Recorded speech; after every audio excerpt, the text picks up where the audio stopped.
There's a ton to celebrate today, Eddie. A ton. You people of Indianapolis, there's a ton to celebrate today. You folks in Carmel, Westfield, Zionsville, Noblesville, Whiteland, Greenwood, Avon, Brownsburg, Cicero, Greenfield. There's plenty to celebrate today.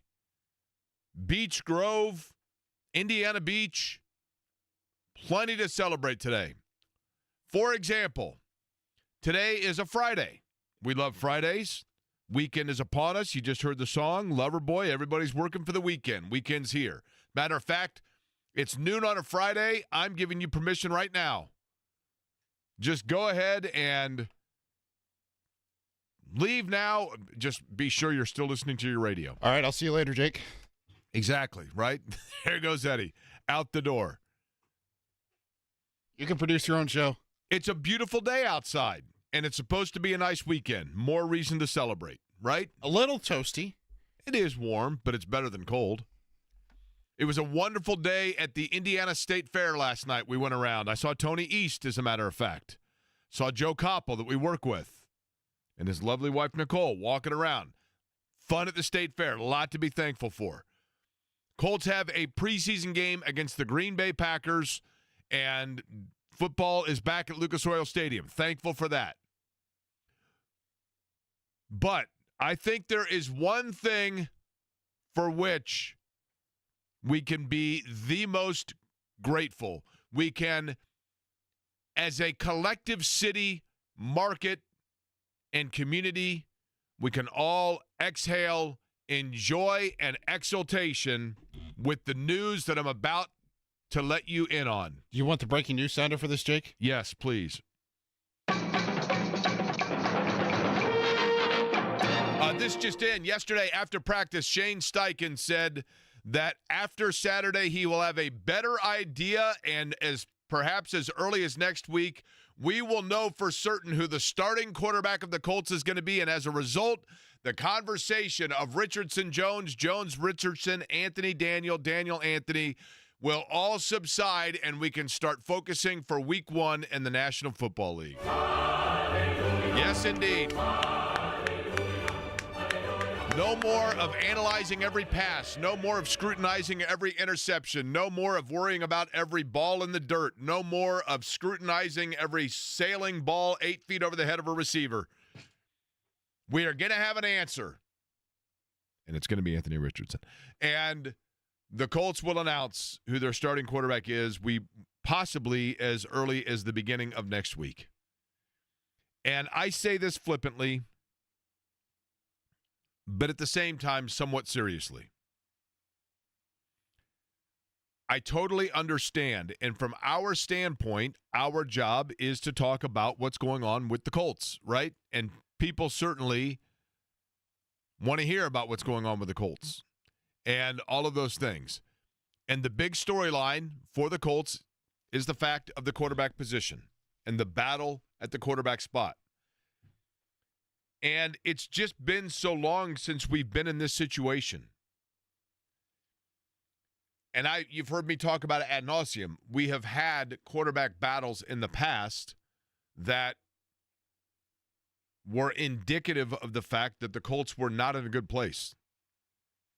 When you are this far into it and you're still not certain, how many franchises right now are still uncertain as to who is going to be their week 1 starter? I know of 2 off the top of my head. Cleveland? 3. New Orleans? Bingo. Boy, outside of that. Well, the Colts, obviously. Yeah, the Colts, right. But there's one more you're thinking of? No, those were the 3. Yeah, okay.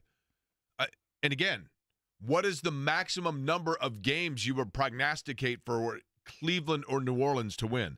The point being, I think, as I mentioned yesterday, I think the Colts have a decent roster.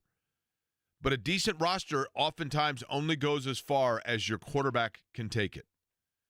And that is undoubtedly the struggle, is to find out exactly who and what they are.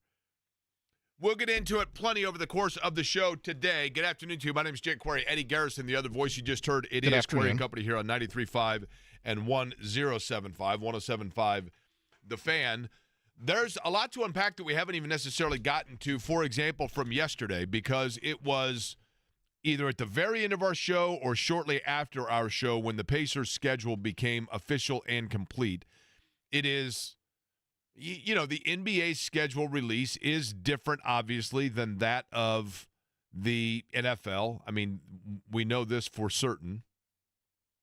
But there were a couple of things that jumped out. For example, at one point, and I think you often see a team that goes on a long road trip when it's going out west. But the Pacers have what, Eddie, you pointed out, a 6-game road trip that does not involve going out west, right? That seems to be an unusually long road trip. I think I'd have to double check this. It's around the time of the All-Star break, so it's 4 games on the road prior to the break. They have the All-Star break, and then they're in Washington for a pair of games. So 6 games in total, so it's just over 2 weeks between home games. Now, hold on. So 6 games in total to be on the road. Mm-hmm. And you mentioned, give me the opponents of said games again. They will face Milwaukee. Okay. That's where it starts. That's big. That's big. Toronto. New York. That's big. Brooklyn. And then I think that wraps up the 4-game trip before the All-Star break. Then you have Washington. Okay. So if you're going to, here's the thing, and I know that this is a year. Oh, sorry, Washington. We keep forgetting this, but I know that this is a year that, because there's so much expectation and anticipation and excitement about the Pacers because of what they're coming off of. And it's a Sega Baba on the New York-Brooklyn trip. And then you forget the fact that this is, in fact, the gap year. And I know that that's totally unfair to say, but it is reality. Having said that, if we were to evaluate and assess this schedule the same as if we were going to, if they were fully on board and either the defending NBA champions or still, right on the cusp of what they were and everybody was back, Halliburton, Turner, etc. If you were to look at that trip, you would actually say to yourself, you know what, if you've got to pack 6 games on the road into a regular season, which, I mean, you do that each and every year, but if you have that long an Eastern Conference road trip, then why not backload it with Brooklyn, Washington, and Washington? I mean, if you were looking at opponents that are the least intimidating on the road, it probably would be Brooklyn and Washington would be 2 of the top, 4 that you would choose? So if you got to compact it together, I'd rather have it that way than have a trip where they've got to go, Cleveland, New York, Milwaukee, Miami. You know what I'm saying? Yep. In that regard, so be it. What about the West Coast trip? When do they go out west? Begrudgingly, Jake, I'm not a big fan of when they have to go out west. So they have one later in the year. In March, they go to L.A. to face the Clippers on the 4th. That is a Wednesday night. Friday night, the 6th, against the Lakers. Then Sunday, March 8th, against Portland. And then Tuesday, the 10th, against Sacramento. 10:30, 9 o'clock, 10 o'clock. Late nights for your boy here. Late nights. Yeah. So this is all about you, is what you're saying? Yeah, it always is. Fair enough. Duh, Well, come on now. I'm glad to know I've had an effect. Lot to talk about over the course of today. As a matter of fact, Tony East going to join us 1 o'clock. We will get into that subject matter. Jeff Rabjohn's going to join us at 1:30. Indiana has been playing games down in Puerto Rico, and I don't know, but game number 1 for Indiana, and this is an interesting Indiana basketball team. When I say Indiana, I'm talking about IU.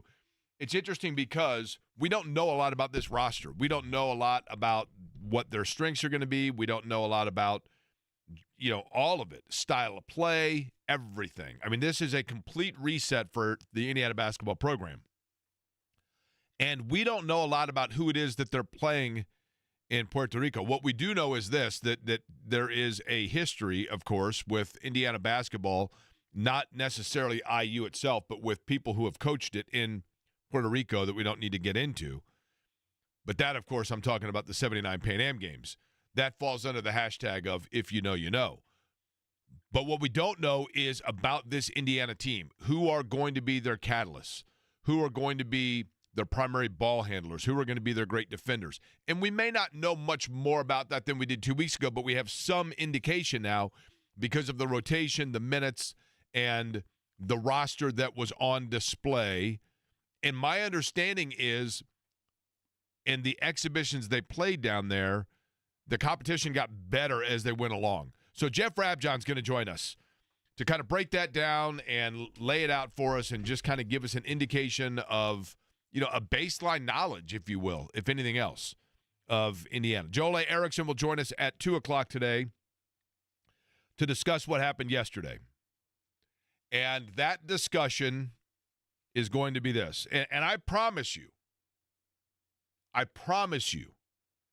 I am not going to lead off the Colts-Packers discussion by mentioning the quarterback battle. That'll be second. I will lead with the fact that the offensive line, Eddie, you mentioned this yesterday. You were Johnny on the spot with this when we were talking about. I usually am. Areas. Let's not get ahead of ourselves. When you were talking about areas that were of concern or intrigue is probably the better word for you going into the Packers-Colts open scrimmage, one of the things that you mentioned was the offensive line and Green Bay's ability defensively to get to the quarterback and interrupt things. And I think that's what made Shane Steichen's job difficult in terms of the continued evaluation of the two quarterbacks, or three if you want to go there, because of the fact that they did not get a lot of time yesterday. The offensive line, if you were looking at areas where the Colts yesterday seemingly struggled, offensive line would be one of them.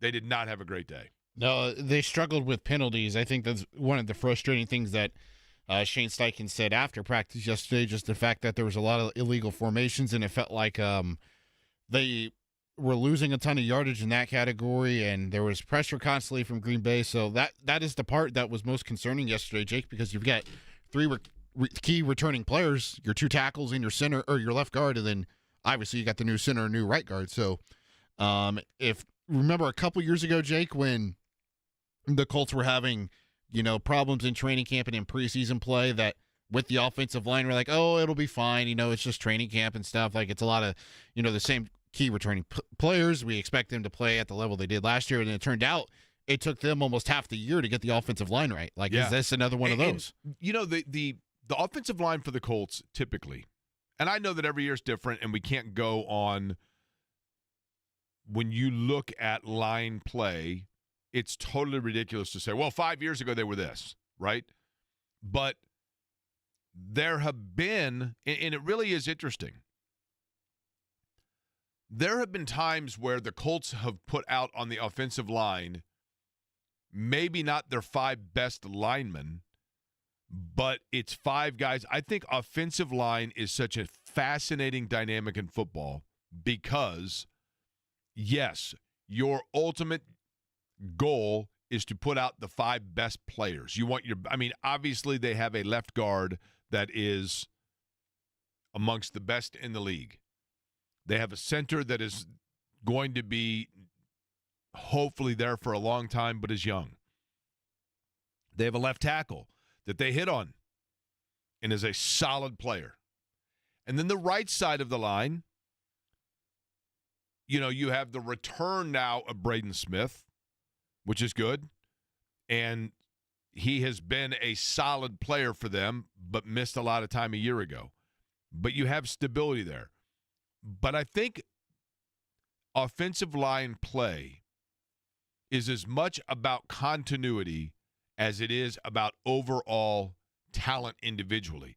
That it is the one area in football that the overall sum needs to be greater than the individual parts. And it is possible. I'm not saying that it's not what you would go with, but it is possible to have two players that may be individually superior to another two, but if they don't work in unison with one another in understanding movement of one another, then it doesn't work as well. And I know that sounds ridiculous, but,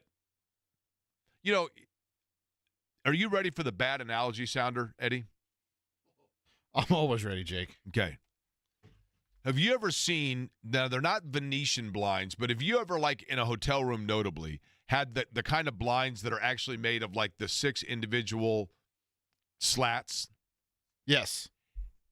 And when you do the little chain to move them back and forth, there's always one that starts swinging faster than the others. What you want in an offensive line is that sort of the blinds that when you pull the chain and it has to move left to right, that each individual blind is moving at the exact same rate, and they're not sliding all over the place and bumping into each other. That's how an offensive line needs to work. And the Colts have had in the past offensive lines that you guys all know what I'm talking about. In like week 12 or 13 when the Colts have struggled, and then all of a sudden you have a game where it's like, man, their line is just dominating because all of a sudden they are all moving in cohesion with one another. And if you talk to Anthony Costanzo, if you talk to Bernard Ryman, if you talk to Quentin Nelson, if you talk to Jeff Saturday, if you talk to Tanner Bortolini, whoever it might be, past or present, one of the things they will tell you at the offensive line position is the importance and the understanding of the movement of the person next to you so that everything is moving in step. And I think this particular line eventually is going to have that, but if you interchange pieces, and that's the problem with attrition on the offensive line, is when you get guys that are going in, you can plug in, when a Braden Smith is out, somebody else in at that position, and that player may be just as good a player as Braden Smith. But if the rest of the line is not as used to the movement of that player, then things break down. And I don't know what the situation was yesterday that allowed that sieve, but they struggled yesterday. And sometimes it's just a matter of repetition of the line of the same faces for the year. So once they have determined, I think Bortolini has won that center spot. Penter pushed him a little bit there in the beginning, and that seems to have fallen off a little bit. Once they get a consistent repetition of those 5 guys, I think they'll be okay. But the other thing that would be difficult for this particular line, or a challenge, I should say, one of the things that's going to be a challenge for this offensive line for the Colts is the fact that when you do have 2 quarterbacks that can run the football, and they have, for that matter, they have 3 of them that can run the football, but the 2 that are battling for the starting spot, one of the things that both have in common is their ability to move the football with their legs. Now, in the case of Daniel Jones, I think usually it is more a designed play. And in the case of Richardson, one of the things about Anthony Richardson that you like, that makes him dangerous, is his ability to ad-lib play by bailing on a pass option and taking off. And he can absolutely get yardage with his legs in that capacity. But the understanding of when those guys are going to do that on non-designed run plays, I think is something that, again, is going to create for a longer acclimation period for this line to just feel in unison. And they really don't know the feel at times of what it is that's expected from them play to play until they know for certain who the quarterback is going to be. It's going to be Richardson. But until that is, one guy is getting the majority of those snaps, that's where that cohesiveness comes into play. But it was not a good day yesterday throwing the football for either one of those guys. And you're just waiting. I had a long conversation last night with somebody who's been covering the Colts, and one of the things we talked about was you just want, will the real quarterback please stand up? And until that happens, it's Anthony Richardson's job. And because Daniel Jones, to this point, and he's had plenty of opportunity, Jones has had plenty of opportunity to reach out and stranglehold that position, and he has not yet done it, and that's why you go with then the incumbent, and you go with Richardson in that situation. We have fantasy football. Speaking of all of this, Eddie, if you had the number 1 pick in the fantasy draft right now, who are you taking? Jamar Chase. I mean, you didn't even hesitate there. No. Okay. Or Bijan Robinson, one of those 2. So you're just going with what the magazines say?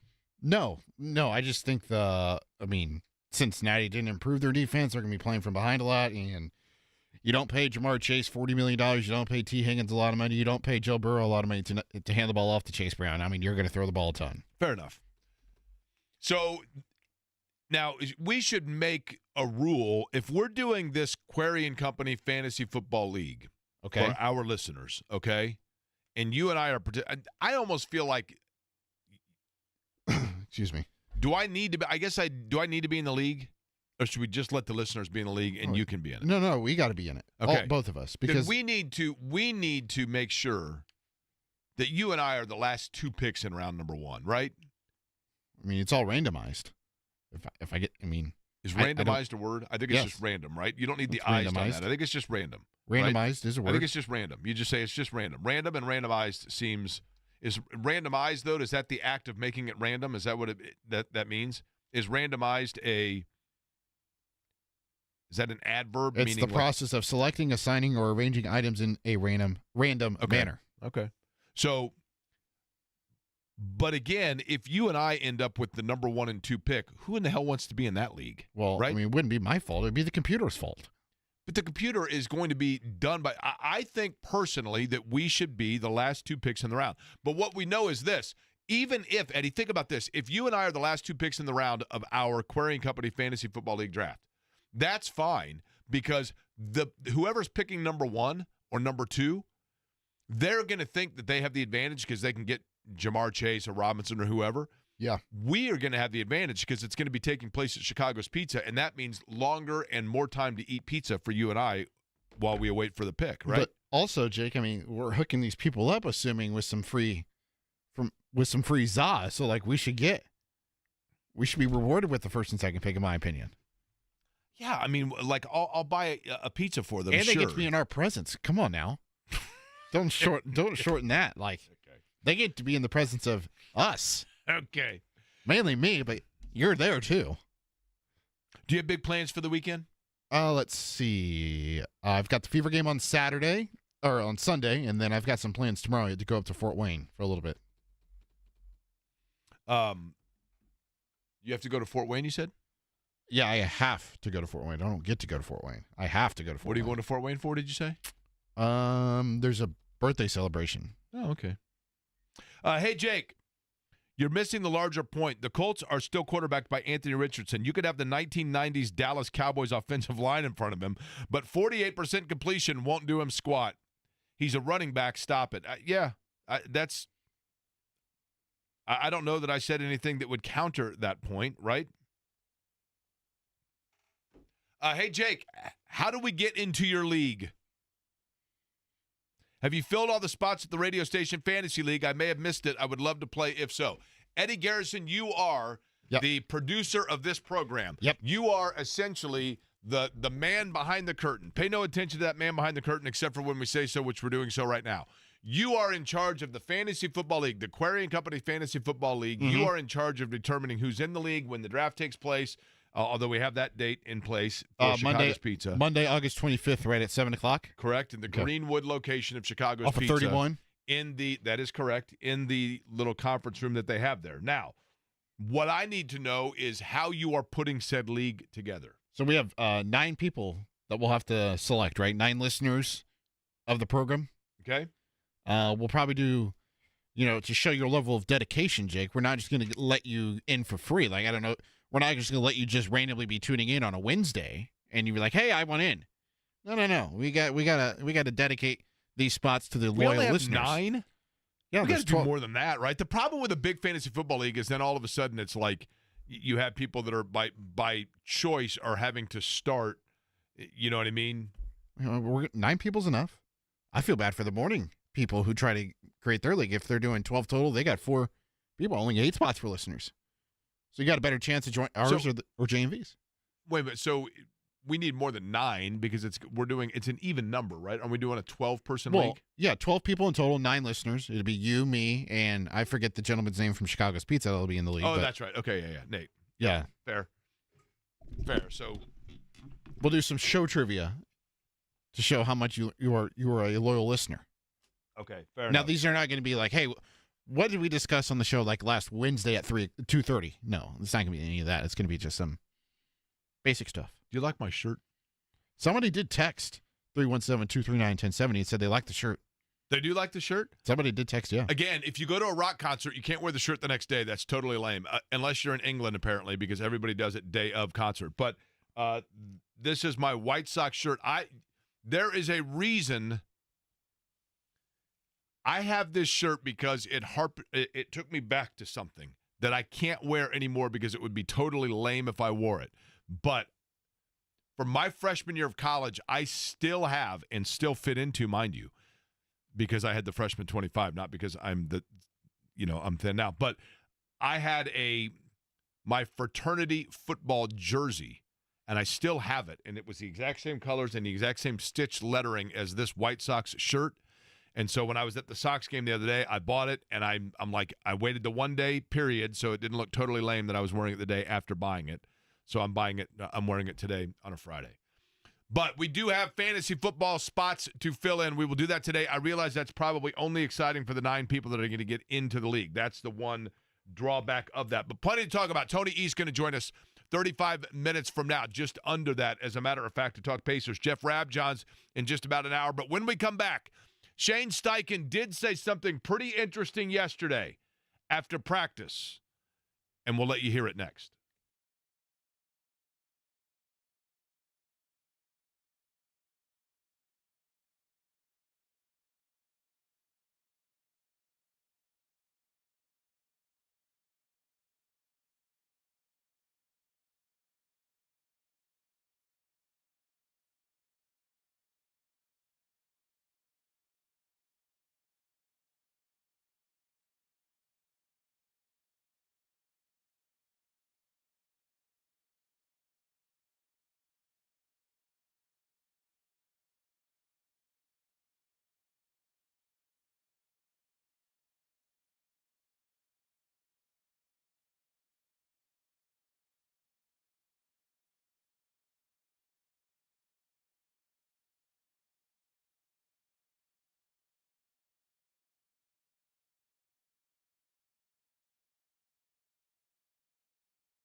Colts and Packers tomorrow at Lucas Oil Stadium. You probably heard him talking about it this morning on the morning show. But there's more than just the quarterbacking spot that's under construction for Indianapolis for this game. Now, I'm going to read this off to you right here. You ready? Okay. It says fan traffic alert. Now, does that mean for the radio station or for fans going to the Colts game? That's an excellent question. I would think it would be talking about fans going to the Colts game. I don't think they value us that much. Can you imagine if this is a regular season game? I mean, and I say that with the respect of the fact that I understand there are still going to be a lot of people going to the game, but it's not like it's a typical Sunday game where you got people tailgating forever and everything else. But there is a ton of construction downtown, okay? A ton. I-65 North between 465 on the south side and the I-65-70 interchange downtown is closed tomorrow. So if you're coming from the south, then that's going to not be an option. If you're coming from the south, you can use the detour of I-65 North to 465 West and then come in on 70. Okay, so you can't take 65 all the way up. You got to hook it around and then come back from the side, basically is what I'm getting at there. West Street will be reduced to one lane in each direction between 11th and Morris starting tomorrow. So West Street, that's the one that goes down alongside like Victory Field and the JW and all that. That's going to be one lane, so keep that in mind. And Capitol Avenue will be partially closed in the two easternmost lanes from Maryland to South Street. Capitol, of course, the one that goes right by the Capitol. So if you typically take Capitol, West, or if you come from the south on I-65, then put it in Waze. Or, as always, listen to our very trustworthy traffic department over on 93 WIBC that gives you updates. Shane Steichen yesterday did talk after practice and was asked notably about the position. You know, clearly what did you see from your team? What do you like? But the quarterbacking position absolutely was brought up into discussion. Here is Shane Steichen. Keep in mind, listen closely here for what he says at the end, notably. Shane Steichen yesterday after practice. We'll work through that. You know, we obviously had today. We got a preseason game. We got some practices next week, and we'll work through it. Again, I don't have an exact timetable on it, but sooner than later would be nice. Okay, again, this is him talking about figuring out who his starting quarterback is going to be. Did you hear that? What's that? Did you hear it? Do I need to play it again for you? Please, if you could. We'll work through that. You know, we obviously had today. We got a preseason game. We got some practices next week, and we'll work through it. Again, I don't have an exact timetable on it, but sooner than later would be nice. They're down on West Street. Is that right? I is don't that know. the sound of the construction, or is that the sound of them working through it? One more time, if you could. Or are they working on the steps?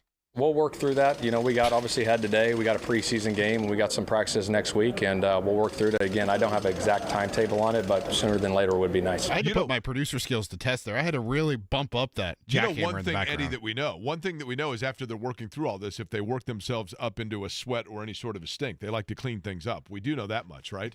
Yeah. I mean, that's one of the things that we'll hear afterwards is we got a lot to clean up. I mean, we've been working on this, and we've been jackhammering, we've been working on it. We got to clean things up.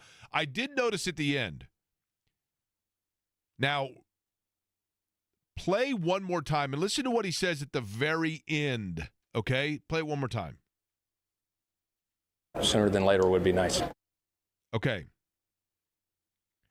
I think this needs to go to the Elixir.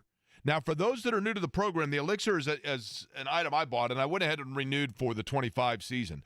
The Elixir is a fabulous piece of technology and equipment. And we only have a certain amount of times we can use it. That is correct, because I bought the limited package, but it does have the possibility of extension. But what the Elixir is this is a fabulous new piece of equipment that we've had now for about a year and a half. And we take a quote from a sports figure, coach, player, whatever. We run it through the Elixir, and it actually is like a truth serum interpreter, and it tells us what they really mean. So with that said, here's how we do it. You'll hear the quote, you run it through the Elixir, and then it tells us what exactly, once it formulates the truth serum of what the coach, the player really means. So, Shane Steichen, your thoughts on the quarterback situation and how close you are now to figuring out who is going to be your starter week 1 against the Dolphins. We'll work through that. You know, we obviously had today. We got a preseason game. We got some practices next week, and we'll work through it. Again, I don't have an exact timetable on it, but sooner than later would be nice. Seems to be taking it took took a while. Here we go. Okay, now the Elixir has the response here. For crying out loud, I am as sick of talking about this as you. Trust me, I am begging one of these guys to separate themselves. Let's hope it happens by yesterday. Oh, okay. Well, there you go.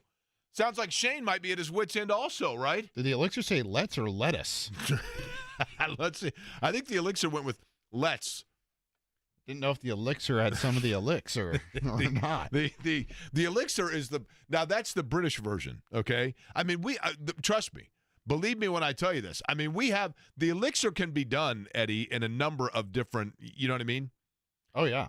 Like, for example, we would love for this competition to just finish itself, okay? Speaking of finish, we have it in that as well. Voi herranjestas, olen aivan yhtä kyllästynyt puhumaan tästä kuin sinäkin. Luota minuun. Pyydän yhtä näistä kavereista eristäytymään. Why are you wasting our Toivotaan, budget? että se tapahtuu eiliseen mennessä. Listen, I got 3 free trial languages. Now, I know Swahili fluently, and we can mix that in as well, but I don't need the Elixir for that. I didn't have to pay for the Swahili option because I can speak it myself. What was that? Hey, Jumbo, what's that? What language was that? That was Finnish. Oh, okay.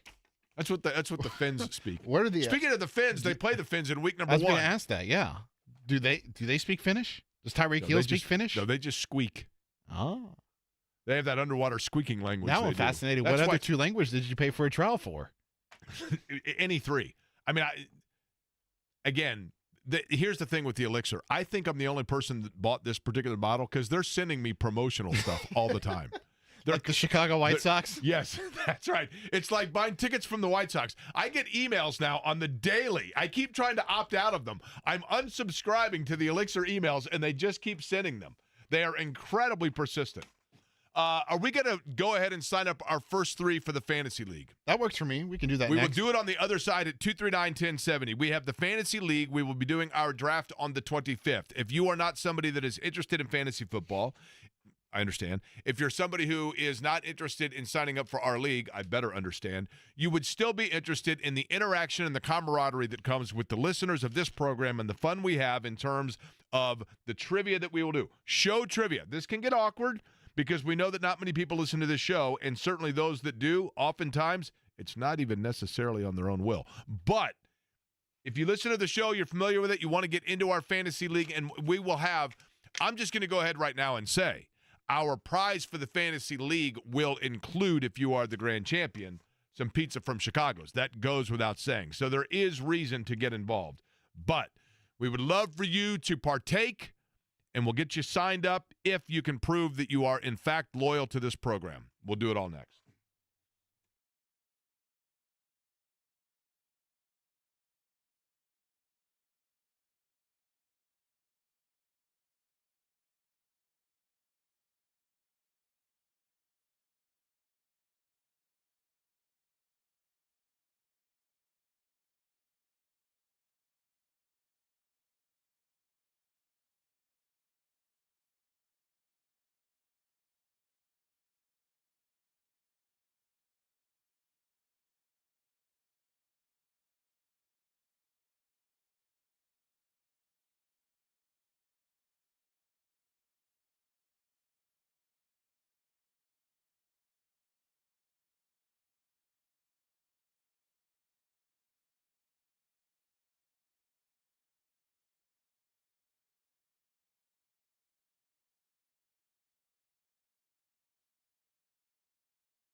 Telling you, Eddie, perfect timing by you, because every time I hear this song, I think about my Little League celebratory end of year when I played for the Giants in 1983. Warren Fields, our coach, and we dominated the league. And at our post-season party, we played this song like 15 straight times. And then I think about, like, the best part of, and talking to Ron from Chicago's Pizza, for example, he's like, man, one of the best things we do is when we have kid Little League parties and birthday parties at Chicago's Pizza. And that's where we're going to have our fantasy draft. We were talking about the fact that, I mentioned the Elixir has the translator sounds. Yeah. And you mentioned dolphins because they played somebody did mention this to me. Hey, Jake, I have a friend that actually translates dolphins for a living. What? So what did that one say? Well, he doesn't make a lot of money, but he ekes out a way. Ekes out a living, baby. All right, so we have callers lined up, I'm sure, that are thrilled to be doing so in order to partake in the Query & Company fan. What are we calling the league itself? Oh, we'll just call it the Query & Company Fantasy League. Okay. Very simple. It should just be the Company Fantasy League, right? I guess I'm in it technically, and so the name Query, and then the ant, but it's just the company. Well, I mean, it's our show, the company's Query the focus, Company, right? Yeah, right. All right, who do we have lined up, Eddie? We'll go with Jim. Jim, how are you?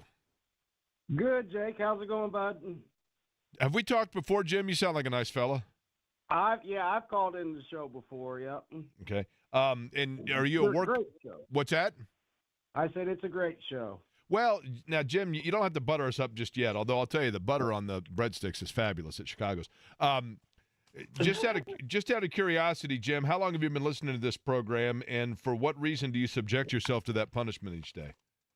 Well, I've been listening, even going back to your predecessor, Double D. Right. And a real good friend of mine was the producer on that show, producer Kyle. He's a really good friend of mine. Oh, Kyle's a great dude. I just saw Kyle like a week and a half ago. It's always good to see him. Yeah, I saw him too. He bombarded my backyard, and he had too much to drink. So okay, he bombarded your backyard when he had too much to drink. Do you live near Kyle, or does your house look like Kyle's? I think we need a little more information there.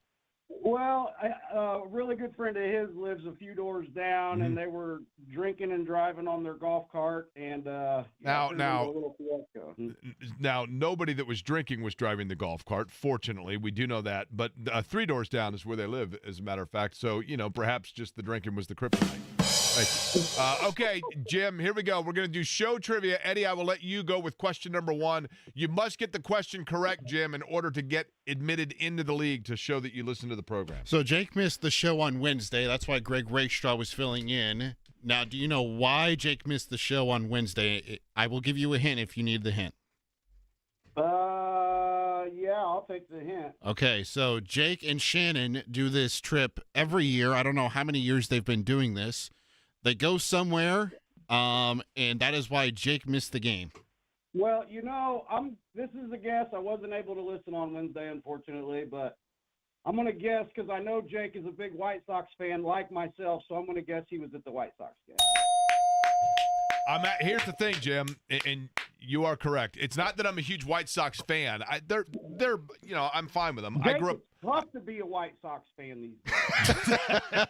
Colson Montgomery's about the only thing they got going for them. I grew up a Reds fan, but I think, Jim, do you ever go to White Sox games?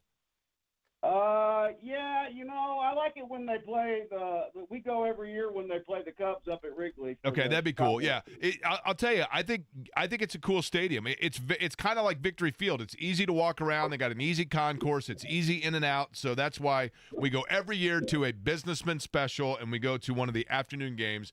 But, Jim, you are locked in. I appreciate you listening to the program. Eddie will get all your information, so we'll put you on hold. Who is next, Eddie? We will go with Brian. Hi, Brian. How are you? Doing well. How are you guys? Doing okay. Brian, if you don't mind, have you called the program before? I have. What's your position within the company? Did we give you one? You did not. Oh. What line of work have you made your living, Brian? I'm a lawyer. Oh, really? We need one of those. Are you, just out of curiosity, are you a criminal defense lawyer? Are you a bankruptcy lawyer? Are you a real estate lawyer? There's lots of lawyers. What kind of lawyer? I'm retired at the moment. You're retired. What were you? I did mostly criminal and family law. Oh, really? Okay. And so you're retired now. Does that mean permanently retired, or you're just taking time off? You said that like you weren't sure. Well, my law license got suspended. Now, Brian, that's okay. So, and how long does that take place for, if you don't mind me asking? 90 days. Oh, well, But that was 4 years ago. Well, that's a long 90 days. Yeah. Okay. Well, I don't. No further questions, as they say, right? Okay, Brian. Here we go. I'm going to give you a question now to see how often. Do you listen to this program with any regularity? Yeah. I mean, what else are you doing, right? Okay. Yeah. So here we go, Brian. What flavor gummies does Eddie seem to enjoy when he comes back from the Pacific Northwest? There's a particular flavor that Eddie one day was eating with regularity, and it has been referenced numerous times on the show. Do you know what flavor it was? I do not. Okay, I'm going to give you one more. You ready? Yeah.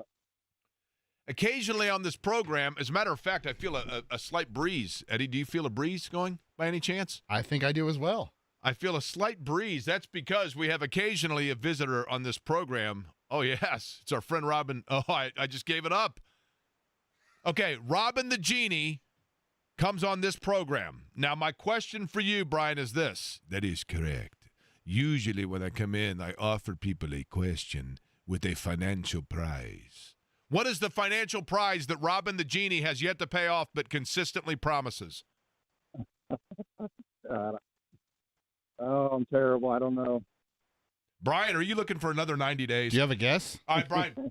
Here's the last one, Brian. If you don't get this one, Brian, it's a 4-year sentence. Are you ready? Although we want you to listen every single day. If you don't get this one correct, you ready?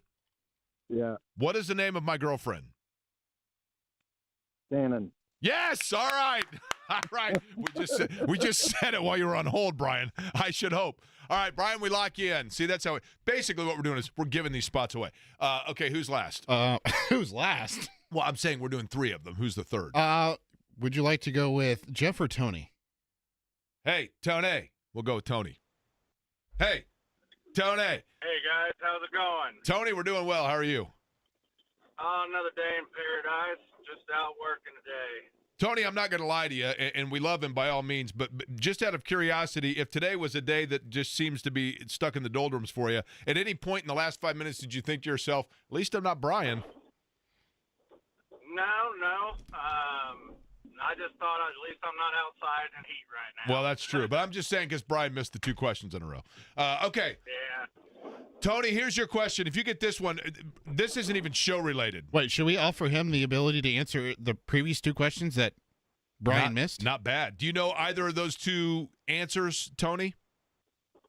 Well, being as there's a lot of alcohol in these bets, I'm thinking that it's a 6-pack of some kind of beer that we can't get here in Indiana. For Robin the Genie, is that the one you're referring to? Correct, yeah. Yeah, sorry. No. That is not the correct answer. Do you know Eddie's favorite flavor of gummies? No, not off the top of my head. Okay. I know I've heard it before, but a lot of things go in and out. Understood. Definitely understood. And Brian did redeem himself, so don't get me wrong by knowing the Shannon answer. But, okay, Tony, what about this one? When I first brought you on, how old a fella are you, Tony? 39. 39. Okay, this might be, I think this is still kind of within your wheelhouse. When I first brought you on and I said the name Tony, I immediately did an impersonation from a television show where I went, hey, Tony, and then pretend that I'm flipping up my collar and walking, and I say that Tony is a membo. What television show am I referencing? Would that have been Happy Days? Ooh, not bad because of the flip collar. Good guess. Actually, that's Seinfeld when Jerry was making fun of Tony, played by Dan Cortez, that Elaine and George were in love with. Okay, I'm going to give you I remember one. that episode now. Okay, Tony, here we go. Here's the question for you, Tony. You ready? I'm giving away this entry with this, but I'm taking the risk here because if you miss this, then I'm going to be like, okay, clearly no one listens to this program. I have not stopped talking about the concert that I went to a month ago where I saw the same band on back-to-back nights in England. What band was it? Oh, good golly. Tony, you don't really listen to this show, do you? I do listen to it every day, but it's definitely hard to keep track of some of the stuff that I hear between the three shows. And you know what? That is a very, very fair point. That's a very fair point. Name one of the three guys that does the show in the morning between 7 and 10 a.m. on this radio station. You got Jeff Rickard, you got Kevin Bowen, James Boyd, and Mark Dyson. You went All right. 4 for 4. Tony, you redeemed yourself. That was the perfect way out of that by saying that you get them all confused because you are loyal to the station, and it is very much appreciated. Tony, Brian, Jim, all of you, we appreciate all of you listening to the show, and we certainly look forward to meeting all of you at Chicago's Pizza coming up on August the 25th at 7 p.m. for our draft. Up next, a guy that I ran into yesterday, speaking of meeting. It's been a long time since I've seen him in person, but I ran into him yesterday. Tony East joins us next.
Every year, again, if people listen to this show, they know that I'm a very odd tradition person. Really? You Yes. odd? And one of the traditions every year is we do the state fair and we do the same loop. Just kind of walk the loop. I'll tell you one of the real thrills. And this is such an underrated, underappreciated aspect of fun and hilarity in this city. I know exactly where you're going because I think I saw Shannon post this on social media. I'm telling you, there's a ride called the Blizzard, and it's the one that it goes around in a circle, but it kind of comes down a hill. Like as you're exiting turn 3, you kind of go down like a little hill. And the force of it, everybody's laughing while they're on the ride because it's obviously a very fun ride. Or kind of like if you're going down county line to get to Chicago's off of 31 in Greenwood. That's right, on your way to big the hill fantasy draft on by the 25th. Morgantown Road. But when it comes around that corner on the ride, everybody is trying to look cool, but it's just impossible to look cool because you're getting whipped all over the place and the look on people's face. And every year when we do the loop, we stop at that ride and watch 2 rounds of it. And it is double over laughter and people watching. It's the best people watching. And I mean, the people that are on the ride are laughing too. It's not, kind of laughing with them, but it is the best. So we did that, and then we walk through the little covered bridge, and we go on the back side of the fairgrounds, and that is where I'm walking along, and I did a double take. I probably looked starstruck. I think I did look starstruck, and it took me a second because I don't see this person often, but I obviously know what they look like, and I've met them before, and it was Tony East, who, interestingly enough, was walking west when I saw him at the fairgrounds. And so we stopped. We chatted for a few minutes. He just got back from a vacation, and he joins us now, and I'm sure thrilled to be doing so on the always busy and available once again to be sponsored guest line. Tony East with Forbes, Locked On Pacers, a number of different outlets talking Pacers and Fever. Tony, how was the fair? It was wonderful. Our loop is mostly we pick 4 food items we want, and then the little baby pigs are in our loop. And then we got to all of it, except the egg rolls we wanted to try were sold out, which was a bummer. Yeah, so we went. Funny you mentioned food. We always start at the beer thing, right? We get a beer and we walk around, and so we sat down for a second just to kind of soak everything in. And there were 2 girls sitting at the table, sharing the picnic table with us, and they had just gotten one of the egg rolls that has spaghetti in it, and they were raving over it. Is that the one that you're after? No, we had that last year. It's pretty good. It's like a surprising combination of foods, but no, there's a new one this year. I can't remember exactly what's in it. It sounded awesome, but we weren't able to get it. So what are the other food it was items? so popular with soda. What are it the got other? third place. What's that? It got third place in the Taste of the Fair. The egg rolls did. Really? Okay, well that's impressive. Yeah. What is the? So you said there are 4 that you go with. What are the 4? Well, no, we try to do the new stuff, and so the Indy Star is they're like, here's what's coming to the fair this year, that's new thing. We read it, and we screenshot stuff we wanted to try. So the cookie butter cinnamon toast crunch pretzels, the honey cheese French fries. I can't remember everything. I deleted all the pictures as we tried them. The egg roll, the new cold brew. It was a lot. It was a good time. I'm still full right now. It was pretty fun though, right? And you guys just got back from a trip. We talked about that as well. But if you don't mind me sharing, are we okay to share your trip? Yeah. And I thought this was interesting, and we'll get to both Pacers and Fever here in a second. But you went to Paris, Barcelona, and Rome. Now, I have been to 2 of those 3. Fortunate enough to say that, I realize. I love Barcelona, and Paris is obviously Paris. It's hard to beat. But you said you thought Rome might have been the best of the 3. Did I hear that correctly? Yeah, my wife definitely liked Rome the best, and for me, I don't know, man, they're all awesome. Paris and Rome are the 2 that I keep telling people were my favorites, but that makes it sound like Barcelona wasn't fun, and it was obviously spectacular. But yeah, Rome is just incredible. If I went to the Vatican, do I tell people I went to 4 countries? How would you handle this? Nah, I realize, but no, it's 3. Yeah, I haven't been telling people that, but that's like the first thing they do when you get in there. Like, this is a different country. I'm like, okay, whatever. Now, interestingly enough, when you were in Rome, if you want to eat spaghetti over there because it's Italian food, it comes in an egg roll, right? Interestingly, and they're not sold out. It does. Yeah. Yes, Okay. but they have like their big four pastas. They do not often advertise spaghetti. When I was over there, I will admit to you, I ate margarita pizza every single day for like a week straight. I'm a very, Yeah. very finicky eater, but nonetheless. Okay, Tony, let's get to this before we get to the Pacers schedule. With the Fever, in action tonight, 7:30 tip for the Fever, 7:15 pregame you can hear with Eddie Garrison. And the big question now, and I'm sure you get it a lot, I get it everywhere that I go, but I will now pawn it off to you. Do we have any better indication on the status, the availability, the return date for Caitlin Clark? No official anything, right? And I think that's what they hoped to have the grace of when they announced her as out last time with a to-be-announced update of, determination of timing. I'll say this, it's kind of been an interesting week, I would say, now 8 days, because that Phoenix game was last Thursday, of what I would consider like timeline changers, right? They were on a 5-game win streak out west. Things were looking good. They're climbing the playoffs seeding last week. And in that moment, I'm thinking, man, this is great. Like for them, they can really make her take her time after, the last 2 injuries and getting hurt again. And they'll still comfortably make the playoff field, have a first-round matchup they can win, no problem. And then they lose both of their point guards like 2 days later for the rest of the season. So they have no point guards. And all of a sudden, it's like they're losing to Dallas. They got thumped by Phoenix. Like they lost to Sparks. Now all of a sudden, it's like, man, do they need her back sooner to keep winning? I mean, the playoff field is tight. They're like equally close to like the 2 seed and out of the postseason field. Last time I checked, that was a couple days ago.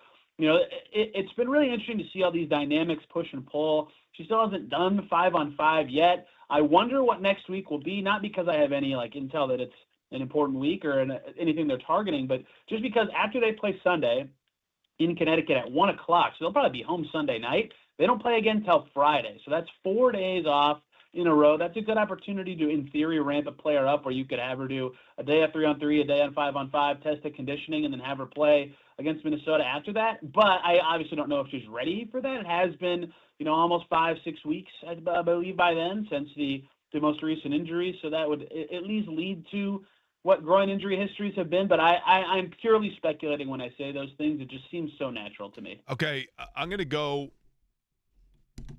other side here, okay? Contrarian thought, and then you tell me that it's... I like those. Right? Okay.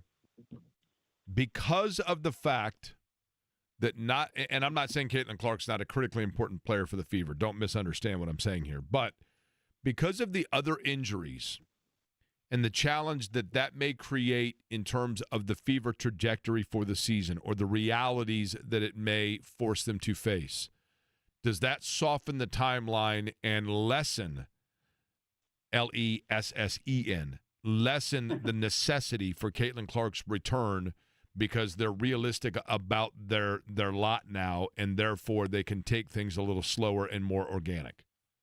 That is possible. I mean, here's the tricky part of that is like the Liberty are playing bad right now, and they've beaten everybody. And so maybe the Lynx, when Fee returns, and they play the Lynx 3 more times this season, like just looks so good that, you go really cautious the rest of the way. But like they put their foot on the gas in the offseason. Like Caitlin talked about championship expectations. Like they've beaten every single team. I feel like they feel like they can do something in this postseason, even with the weird season that they've had. And I mean something like, I wouldn't be shocked if internally they felt like they could win 2 rounds and be in the finals, right? So why not? If you're trying to do that, you'd want Caitlin back with enough time to rebuild chemistry with her teammates. Like there's a chance that multiple of her teammates you'll have barely or never played with upon return, Bibby and whatever hardship player they have for sure. So there is an element of that with however much time's left. Like they're getting close to 10 games left. So I totally understand where you're coming from. The standings are so jumbled, and they've literally beaten every single team. It's almost like the Pacers 2 years ago, where it was like they can beat anybody or lose to anybody, and that paid off in a conference finals run for that Pacers team, right? So I do understand what you're saying, but I wonder if they would see it the other way almost. Tony, Tony East is our guest. How would you critique the overall coaching job so far from Stephanie White? And by that, I mean she has been in position, the franchise has, to kind of have to make alteration or adjustment of approach, but have they have they managed to massage the way they're doing things based on the players available, or are they asking the players available to massage to the way that they want it done? Dude, it's like impossible to grade her. I don't even mean that as like a cop-out to your question, but just like, have they had the same group of players more than 3 games in a row the whole season? I mean, it's been, okay, Sophie Cunningham's hurt. Okay, Caitlin's hurt. Okay, Kelsey Mitchell has a finger injury. Okay, Dewana Bonner's gone. Okay, Erin McDonald's here. She's gone. Erin McDonald's back. Oh, Chloe Bibby's here. She's gone. Caitlin's hurt again. They have 2 new players now. It's like, it's impossible to get any sort of flow because so much of, like I just said, they've been beating good teams and losing to bad teams. Like so much of what I would consider a problem for the Fever is consistency. And you can point to the coach and say, it's your job to make the team as consistent as possible. And I'm like receptive to someone saying that certainly, but how can she? Like she can't build a rotation every game. There's a new lineup every night. Like the last game they played, Odyssey Simpson, she doesn't even know all the plays. She's the point guard. She's not supposed to know all the plays. She's been on the team for 2 days.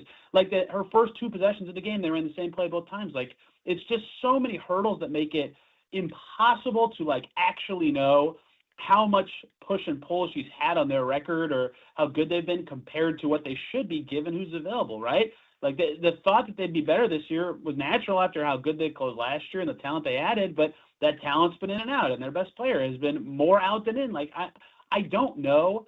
Largely, I think that she's done a good. To answer the second part of your question, largely, like I think she does a good job of not trying to change who players are when players are not. I think that's a better way to do it.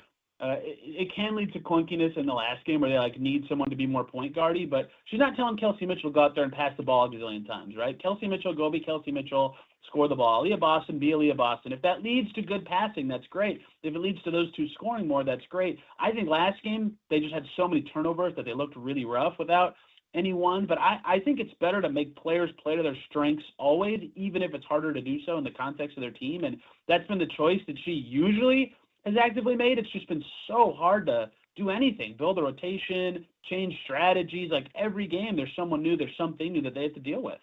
You know, when you think about Sims and, you know, the emergency contract or whichever way they worded it, and we talked with Stephanie White about this. This is a player in Odyssey Sims that has experience of these kind of airdrop in situations. Like the last 3 years of her career. Correct, right? Can you see that on the floor? Like, can you see on the floor that it's somebody that has kind of a free flow style about them that helps in that situation?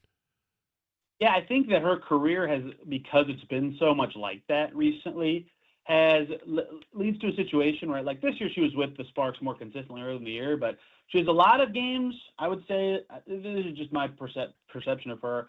I would say like 6, 7 out of 10 games, she looks totally comfortable and like is good at what you just described. Her game is free flowing. She can kind of freestyle her way through any playbook and create chances for herself and others. And then the other 3 out of 10, she looks maybe like the creativity doesn't help her. It's not creating anything, or it's just a little lost. And I think we saw a 3 out of 10 game last time where her impact was not really there. Like the ball movement wasn't crisp. She couldn't really create a lot. There was no real like spark plugness to what she was doing, and they needed her to do that in that game. Like if she gave them 2 extra points of value, they win. So I think that she'll be much better than that going forward. But I do think, you know, when you're in a situation like she's been her whole career where she's learning something new or she's on a new team, not her whole career, but recently, you know, she was an all-star at one point, that you can expect that. Her talent wins out more often than not, but because of the freshness of her situations, it's just all kind of different all the time. And that was not a great debut, but I think she'll be better in the next one. Tony, what did you think of the Pacers' schedule? It's not the NFL. You know, you don't get the whole schedule release of like, oh, man, because there are so many games. But was there anything that jumped out at you of note? I was bummed we couldn't get 2 more days of getting 3 games released at a time. That was really fun and stupid. We know the whole schedule by Thanksgiving, right? Yeah. Yeah, what are we doing? Like, I get that August is the only month where there's nothing going on. The NBA is trying to drum up stuff. Like, okay, it's kind of just a weird schedule. It's not good or bad. You know, they don't have the long West Coast trip that's just super draining. I think it's only 4 games. They have a weird 5-game road trip that's all like East Coast teams, and then the Thunder. I guess that's weird. They have a weird New Orleans, Boston road trip. Like, there's just some goofy stretches in there, but honestly, it's like they have more homestands than road trips. They have the least back-to-backs in the league. Every year they travel the least miles because they're so close to their division foes and pretty close to the East Coast and Central Time teams. And no Paris trip. How about that? That's great news for all of us. So I would say it's actually like more favorable than not, just because they didn't get stuck with any of the back-to-backs or any like dramatically difficult road trips. But, you know, for a team that gets the same advantages every year, they got those again. And I think the only stretch that I looked at and I was like, what? Huh? How did this happen? Is that mid-January to just after the All-Star break stretch where it's like 5 in a row on the road, and then they come home for 4 in a row, and then 6 in a row on the road, but the All-Star break breaks it up, and there's a bunch of back-to-backs in there. That's going to feel really strange, I think, and the trade deadline sandwiched in the middle of that stretch, so that's always, you know, interesting in terms of how that impacts how the team's playing, what the vibe is. But outside of that, it felt mostly pretty typical. I thought I was curious. I don't know if this is actually like a takeaway, just how the NBA would handle the Pacers on national TV of deserved versus the reality of what they're going to be. And, you know, the 9, it's more than last year, I think, by a little bit. But, you know, it's just kind of – and is Peacock count? Does Amazon Prime count? I don't know. It's new. But I was very curious how they'd handle that because I think it'd be easy to sell the promo for that game of like, oh, look, it's the Eastern Conference champions. But also, like, no one's dumb. Like, they understand who's available. So I was really curious how that'd shake out. And I think they got a little fewer than I maybe thought they would, but I do get it. You know, Tony, it's so funny you mention, because I keep going back to that myself when you say the reality of what the Pacers are going to be versus what they should be rewarded for, right? Yeah. I really am intrigued by this. You know, for example, when you take Halliburton out of the equation and you take Turner out of the equation, if each player has to kind of tweak who they are, which Pacer player, Tony, do you feel like is the most locked in a box in terms of the way that they can play? Which guy has the least flexibility from last year's role, and you say, yeah, if they've got to do above and beyond or in addition to what their role was a year ago, then maybe they're not the same guy because they are fabulous at that role, but that's the role for them. And an expansion of that is going to be a challenge for them. What player jumps out at you? Yeah, a challenge of expansion. I mean, Aaron Nesmith is so good at what he does. Like, is he actually going to be up the totem pole at all, ball handling wise? I don't know, but like I kind of feel like they'll need a little bit more from everybody without Halliburton in terms of ball movement, passing, dribbling, etc. I don't know what his cap is. He's gotten better every year, but he seems like the guy that they would need him to be about the same player to be good again, and it's going to be tricky to see how he can kind of add to his game because it's like everybody thinks Mathurin can take on a bigger role, and it'd be great for the Pacers if he could, and they could figure out what he is and what they should want to pay him and all that. And Nembhard has been good in a lead ball handler role before, and Siakam has been the number one option before. Like most players are going to be in, outside of the 3 guys I just said, are going to be in somewhat similar roles to last year, but the other guy is the center spot. Like, can Isaiah Jackson play coming off an Achilles tear 25 minutes a game? Can Jay Huff play 25 minutes a game? It's so natural to say Jay Huff could be a guy in a bigger role who does well, and the Pacers have found a lot of those, but I wonder what his lockbox is. Like, Jay Huff was good last year. I think Jay Huff's going to be good for the Pacers. He's played 900. He's played 95 games in his total career, right? Like, that's nothing. We don't know what Jay Huff is, so I think Huff is a guy that I have a lot of questions about what his lockbox is. Isaiah Jackson because of his injury, but the guy that I think best just fits the answer what you just described is Aaron Nesmith, in that they might need everybody in the starting lineup to step up a little bit, but I'm very curious what makes sense to expand a guy like his when it comes to I'll tell you who I'm curious about is Toppin. Toppin was just outstanding a year ago, and the role that he had, you know, it kind of being that instant spark of both energy and scoring, and you know, he really came on as a shooter from the outside. And I guess he kind of keeps that same role, but if now he needs to slide in the occasional as a starter, etc., like I'm curious. He was just so convenient where and who he was. Does that make sense, what I'm saying? Yeah, and like I don't know how you feel, but I still feel like if you said, okay, the Pacers need to put their best 5 players on the floor right now for whatever reason this season, like it's probably Siakam Toppin in the front court, right? Like it's not Jackson or Huff. I think Correct. it's probably those three. But yet he's so good at where, you know what I'm saying? Like, that's what I mean. Totally. Yeah.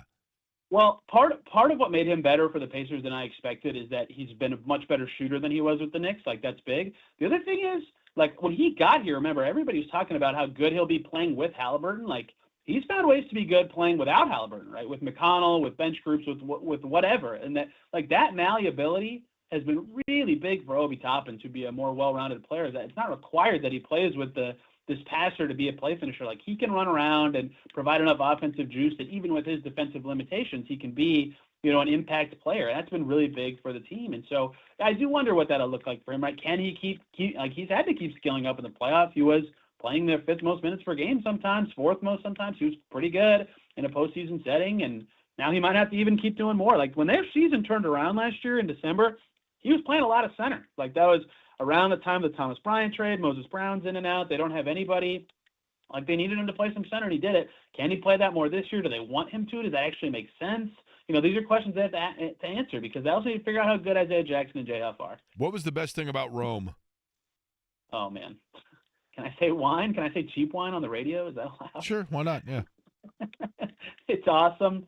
And that's like the biggest difference is, like, I don't know how you feel about this, but, like, almost culturally here, you don't want to buy crappy wine or, like, cheap wine when you go somewhere. Like, €7 wine in Rome is really good. Is that Like, Boone's awesome. Farm? Do you get the Boone's Farm for that? Yeah, I can't remember exactly what it was called, but that actually does sound like words that I heard. So now, you ready for this? Yeah. I'm allergic to wine. Yes.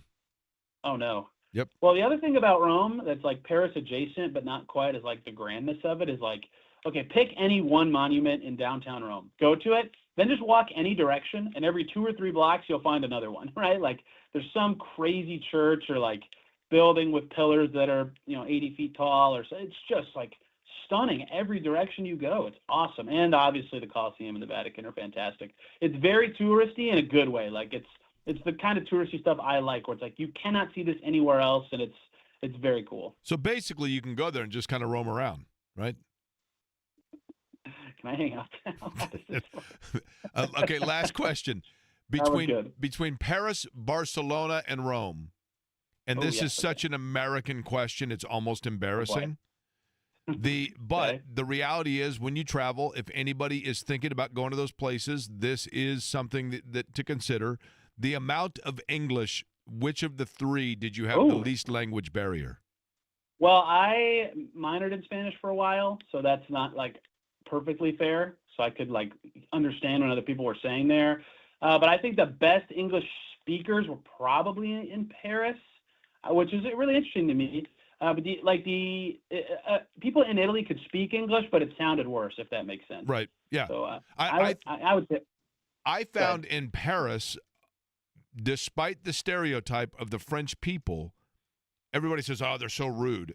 Anywhere that I went, Tony, I think I told you this. If you simply greet them in their native language, 90% of the time they would say bonjour back or bonsoir back, and then say, "By the way, I speak English." And they were, at that point, they were wonderful. I thought they were great. Totally agree with that. Or just like you say thank you in their language, right? Like figure out the easy words you're going to be saying every day and just be nice, right? Right. The other, but now that I'm thinking about it, we did I can't ever say it right. Montmartre, whatever it's called, Montmartre, however you say that part of Paris. The big area on the hill. Yes. When we went up there, our tour guide spoke English, but she was from like Scotland area, so she obviously spoke good English. So that's not really. Now I'm thinking about it, it's not really fair. Listen, it's very close between all those places, honestly. One of the hardest places to understand the natives in Europe that I have found is Scotland. It's Scotland. That's true. I mean, it's like can you slow down, please? It's unbelievable. She was from Scotland, left home to be a sommelier in France, and was our food tour guide. It was like the most interesting person of all time. A food tour guide. I had one of those. Do food. If you go to Europe, that's my biggest suggestion. You'll want to do all the touristy stuff. Do a food tour. It's the best. I had a food tour guide once on Rockville Road. It was just nothing but like, here's Wendy's, there's Quiznos, there's a Blimpies, there's 7 IHOPs. All You right. know what's funny is we were talking about that. We're like, if we came to Indy, could we even do a food tour? Like, what would that even Yeah. Go to Milwaukee. They got free burgers because the Brewers won 12 in a row. There's your food tour. All right, Tony, appreciate it. Food tour at the State Fair, by the way. Still available, Tony East Yes. food tour, but just make sure you get early for the egg rolls. Appreciate it, Tony. That's right. Thanks for having me, guys. All right, Tony East joining us on the program. We talked basketball there, Pacers fever. Indiana's been down in Puerto Rico, and Jeff Rabjohn's getting us kind of up to speed on, look, it's a brand new roster. What are we going to see out of Indiana this year? Rabjohns joins us, other side.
Just the other day, speaking of roaming, it's when I was roaming through a record store in California that I learned of Jeff Rabjohn's appreciation for Prince of the Revolution. I still have a Purple Rain album on vinyl for Rabjohn's that I've got to get to him.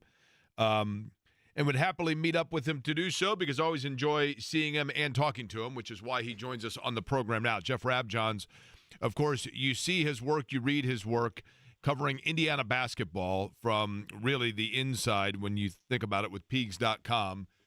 And Indiana just got done playing 3 games, Jeff, down in San Juan, Puerto Rico, and went 3-0. And it seemed to me, now I'm going to give you outside observation, and you tell me if it's a fair statement. For a team that is still trying to figure out, getting to know one another because of the fact that the way this roster was assembled with Indiana, I thought this was a really important 3 games because not only are you trying to find out who each other are on the floor, but I thought they were actually tested by, I don't know how good the teams were, but the teams put them, they had 3 games where they were put in adverse situations and had to kind of collectively come together and win all 3 of those games and coming from behind. And I think that goes a long way just in terms of chemistry and understanding of one another. Is that a fair assessment of what took place for IU? Overall, I would say I think it's generally fair. I would say in 2 games they were tested. The first one, well, they won one of them, big time, right? Yeah, but I think your general point is right. The only caveat I would throw in is that, Indiana didn't practice while they were down there. This was about play the games, and you boys go out and have some fun and go jet skiing and go kayaking and go snorkeling and have some fun and really get to know each other when you don't have the distractions of campus life around you. So in some of those situations, they didn't do film session. They didn't do any of that. It was, we're going to play the games. And they did experiment with lineups a little bit, especially in the first 2 games. You could see lineups and you look at it and go, okay, this is one of those things where a coach is going, I want 5 minutes, 4 minutes of these guys on the floor to see what it looks like. That way, when we get back, I can watch it on film and decide, do I want to mess with this lineup come, fall practice or not? And I think that's one of the reasons they fell behind by 20 in the 2 games against Mega Superbet. And Mega Superbet used to be KK Mega Basket, Superbet sponsorship, same program. Joker came out of that program. It's been a legit program for years now. And, they had Milwaukee Bucks second-round draft pick. They had another kid who played D1, played at University of Georgia. They got 2 other guys who have high major offers, one of whom would have been in college this year, but he decided to stay in Europe 1 more year, try to drive up his NIL price. So they had some legit talent. The only thing they really didn't have, they didn't have like the big-time center you find on the top-level college basketball teams in the States. But they had skill, and they had 6'9", 6'10", 6'11" on the front line. Their point guard, again, played at Georgia last year. They had skill. But I think, to me, the biggest takeaway for Indiana is the shot charts. Trevor Andershock, who works for us at Peaks.com, he does shot charts for every IU basketball game. And those shot charts, to me, that was my by far number 1 takeaway. Indiana's running modern offense. Through the first 2 exhibition games, IU shot 75 3-pointers and only 5 2-pointers that were outside the paint. So it was 3s and drives, and 3s and cuts, 3s and attack the paint. That's basically the model for a chance at modern efficient offense. Shots in the paint and 3s. Mike Woodson, for reasons still no one understands, emphasized long 2s, and IU would have shot charts during his tenure where there were more long 2s taken than 3s. And it was just, you look at it and you went, what is the point of this? Nobody still knows. But anyway, that's now over. DeVries is in. You look at those shot charts, and for me, that was the number 1 thing. The fact that it's about 3s and drives, cuts to the paint. It's a modern offense, and there were so many times that take a video clip, and then, you hit pause at some point, and the lane is completely open. There's opportunity for any one of the 5 guys to cut, any one of the 5 guys to drive, any one of the 5 guys to set a screen for a teammate and have them drive. So to me, that was the biggest takeaway. We got to see at least the idea of how does Indiana want to play under Darren DeVries. I realize that Tucker DeVries, Jeff Rabjohns is our guest, that Tucker DeVries is the guy that comes in with the pedigree of, big-time scorer, a conference player of the year. I mean, he's a big-time talent and seemingly is going to be the guy that most Indiana offensive sets are going through. But from what I read and from what I'm able to just kind of tell and then in things that I've watched, it feels to me like Lamar Wilkerson has kind of an alpha about him. In other words, he might not be the leading scorer every game. He might not be the guy that jumps out at you every game, but everything indirectly from his teammates kind of goes through him just in terms of tempo or tone. Am I off base? No, and I think another thing about Lamar is that he's going to have pretty much the ultimate green light. When I asked DeVries about Lamar down there in Puerto Rico, he even said something along the lines of, I don't care if he goes 1 for 18 because he may turn around and go 18 for 18. Now, the streaks aren't going to be that extreme, but he legitimately could go like 0 for 5 in the first half, 5 for 6 in the second half from 3. And he's one of those guys for whom the shooting, while it can be streaky, if it's a good streak, it can win you a game. And against certain teams, if you're not scoring well from three-point range, you're not winning the game anyway. So there's really no reason to tell him to stop shooting. So I think he's probably in line to be the second leading scorer. And I like the fact that there were stretches where he didn't make shots and he never hesitated. Now, I don't make anything of the individual shooting numbers or the individual stats, maybe outside of assists, for this reason. That was one day before one game. The guys were out kayaking in the wind, in the sun, okay?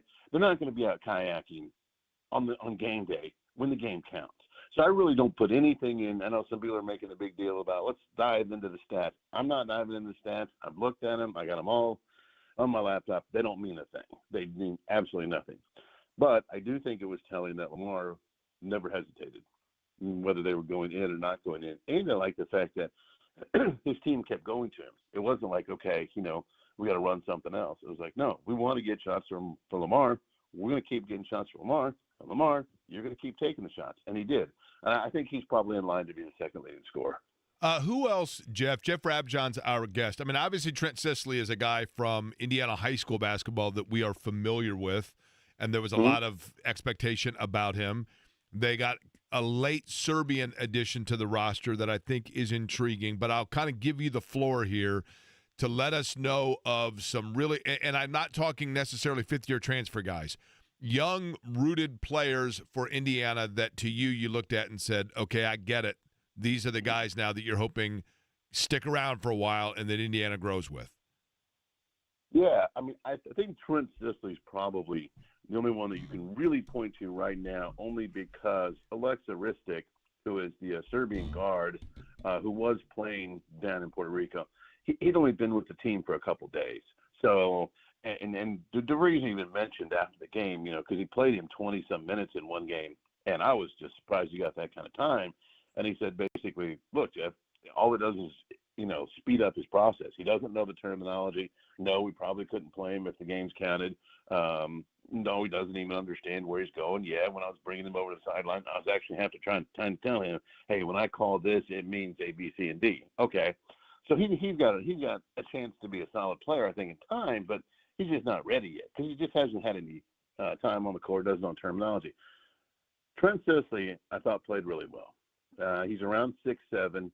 His senior year at Montverde High School gave him an opportunity to play every day in practice and in games against other guys who are going to be high major college basketball players, and that really accelerated his development. He's always been a tough guy, willing to go in and get rebounds, but the thing that really changed is, his three-point shooting. He can really space the floor now. He was really good with the corner three, made it a number of times against Mega Superbat. And then the ability to make that corner three means he can gives him the opportunity to play more minutes because that gives him a clearly defined offensive threat role where he can score from there and he can create space from there. Because if he wasn't going to be a guy who could hit three-pointers, then all of a sudden the other team's going to really sag off of a freshman who's a non-shooter, and the space you get on offense all of a sudden becomes a lot more congested. consistently out there and making those threes changes that. And I'm not saying it's all of a sudden going to make him a starter or anything, but it gives him a far better chance to play meaningful minutes against legit opponents. There's no question he's going to play in some of the bye games, no question at all. But he is really, his year at Montverde, playing on the EYBL Scholastic circuit, that really accelerated his progress. And I think that gives him a chance, a guy who's going to play. As far as other guys, I think Tatum Connerway, I think, starts at point guard. He was IU's best player against pressure. So I think that clearly signals he is highly likely to be the starting point guard. In fact, I think it would be a huge surprise if he's not the starting point guard. He's the transfer from Troy, right? Yeah, he's a transfer from Troy. Connor Enright's the other guy who has a chance to play a point guard, and they started the 2 point guards together. It'll be down there in Puerto Rico. It'll be interesting to see if that's something you can do during the regular season. You could do it in bye games where you're still going to have an athletic advantage. If you don't have the athletic advantage, if you're going to start Enright and Connerway together, they're going to need to be able to hit shots. And if they don't, I think that gets a little dicey. I think whenever Nick Dorn gets healthy, I think he's a guy you kind of look at and say, okay, he's another guy who can make shots. He's a little bigger. He's a potential starter. And then, I think Sam Alexis and Reed Bailey are the two main guys you're probably going to see on the inside. Reed Bailey transferred from Davidson. I think the interesting thing about Reed Bailey is his ability to grab the ball off the board, immediately start up court, and his ability to pass in the half court from the baseline, from the wing, and from up top. That means you've got a 6'9" guy who you can put at a lot of different spots on the floor and run offense through him. That makes him pretty intriguing. Sam Alexis, a little more of a traditional type, slash to the basket, slash to the block, make a catch, make a post move kind of player. But I think when you think about top 7 or 8, I think those are probably the key guys that you think of as far as who's healthy right now, who's playing right now, and who's likely to play in meaningful games. Okay, lastly, Jeff Rabjohn's our guest, Peaks.com, where you can read his work talking about Indiana basketball. Defensively, what does their potential look like from a defensive standpoint as a basketball team? I think they're going to have to be really good on the ball, and they're going to have to be really good in gaps because they just, excuse me, they don't have that shot blocker, and nobody's going to magically, go from 6'10" wingspan to a 7'6" wingspan. So it's going to have to be a little bit more like how they defended when Darren DeVries was coaching at West Virginia. They had a pretty good team. They pulled some upsets with 6'8" Amani Hansberry starting at center. And the reason was primarily ball pressure and how they play in the gaps and don't let anybody get anything easy. So I think those are the things that they're going to have to do defensively. But again, when you don't have a shot blocker, there are some things that you're just going to struggle against. And there might be some times they just have to sort of outscore somebody, meaning their offense is going to have to be better than the other team's offense in a given night. I think there's a real chance you see some 90 to 85 type games for Indiana this year. Love it. Love it. Going to be fun to watch. And a lot of new faces, but appreciate the explanation on all of them, Jeff, and how they looked down in Puerto Rico. Again, Peaks.com, where you can continue to read Jeff's work and their coverage for Indiana basketball. And I still got to get the album to you. Jeff, appreciate it, man, as always. Always good talking with you, Jake. See you soon. Jeff Rabjohn's joining us on the program. Eddie, we've still got a couple of spots to give away, right, in the Fantasy League? We do. We also have some gift cards to give away as well. Because we just did a deep dish on Indiana basketball, so therefore we've got a gift card to give away for Chicago's Pizza, and we will do that right now, as a matter of fact.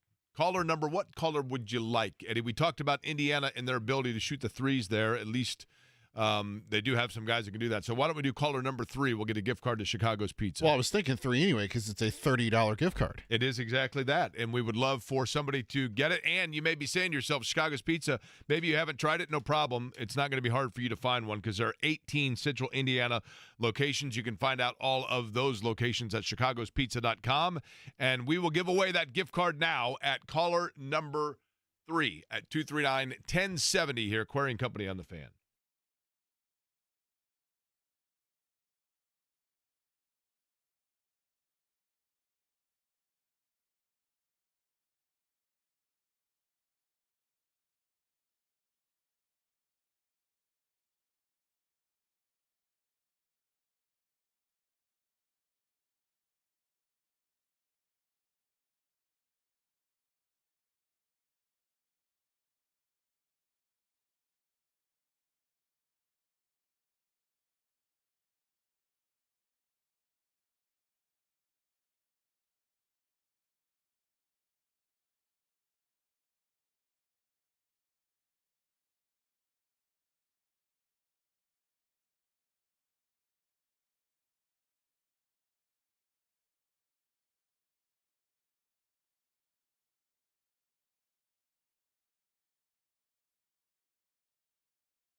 Eddie giving away the gift cards for Chicago's Pizza. Appreciate those that called in for that.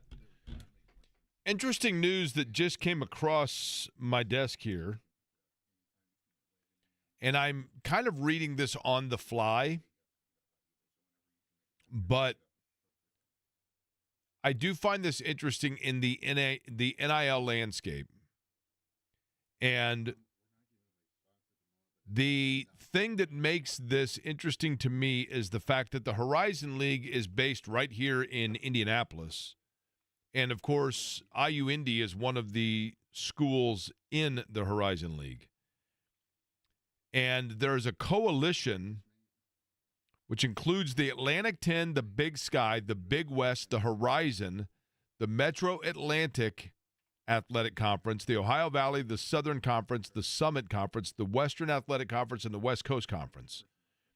So all of these conferences have gathered together to go basically, as I understand it, to Capitol Hill to form a coalition to essentially try to protect themselves within the realm of the NIL, of the fact that you have the board of directors of the bigger, like the NCAA governance, to make sure that they are not essentially putting everything into the basket of the Power Fives and keeping the mid-majors out of the mix in terms of revenue share and NIL bylaws and all of those things.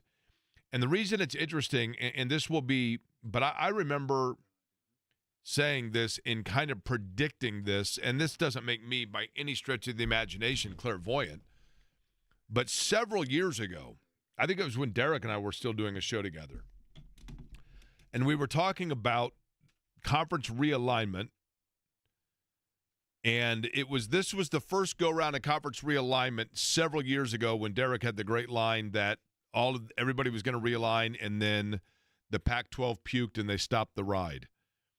And there was some truth to that because this was before you had USC and UCLA and then Washington and Oregon jumping from the Pac-10 into the Big Ten and everything that comes with that.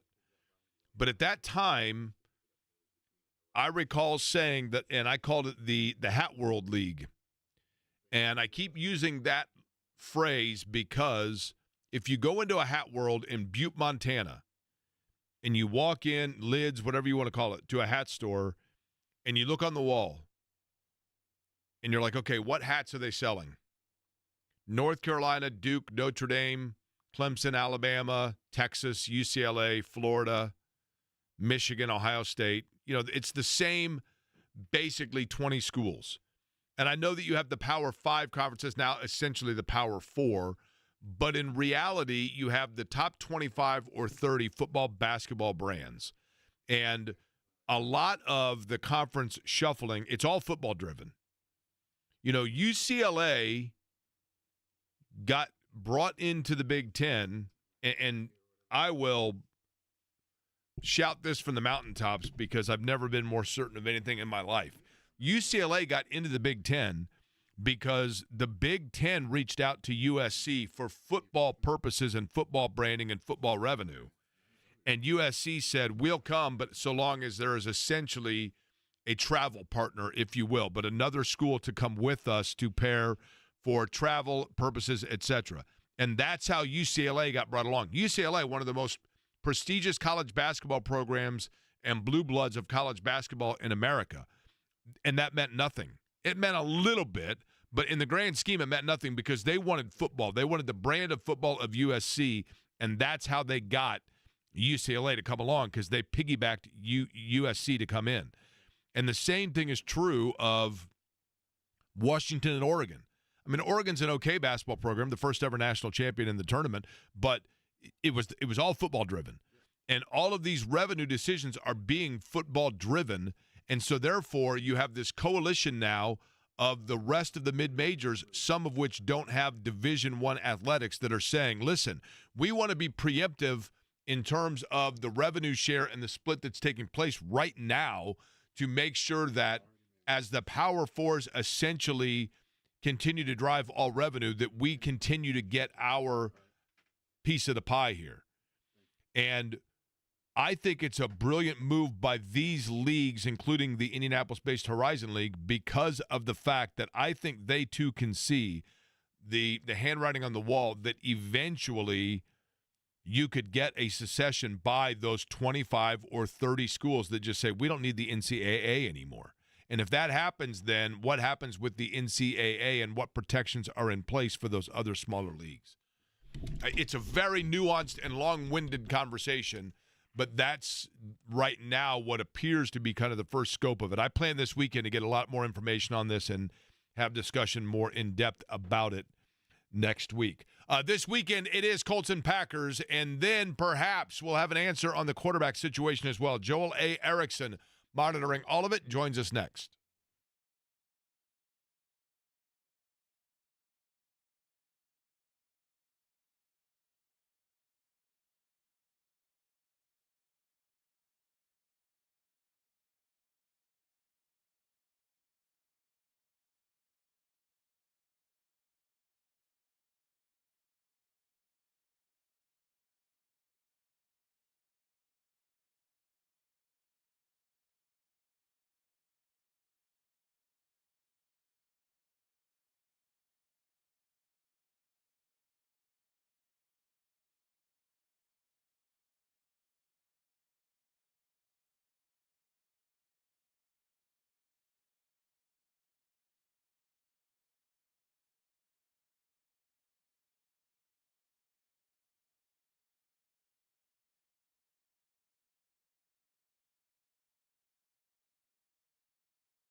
Caps, but I've never liked Rush. This is a good song right here, but outside of that, this and Fly By Night. Like if you go to a Rush concert, do they just play this and Fly By Night the whole time? My cousin mentioned going to see Rush in Toronto, and I'm like, yeah, I think I'll stop at Oasis in Manchester for now. And then the Rose Bowl coming up in 3 weeks. Nothing against Rush. Limelight? What's that? Limelight? Hum a few bars. That's another.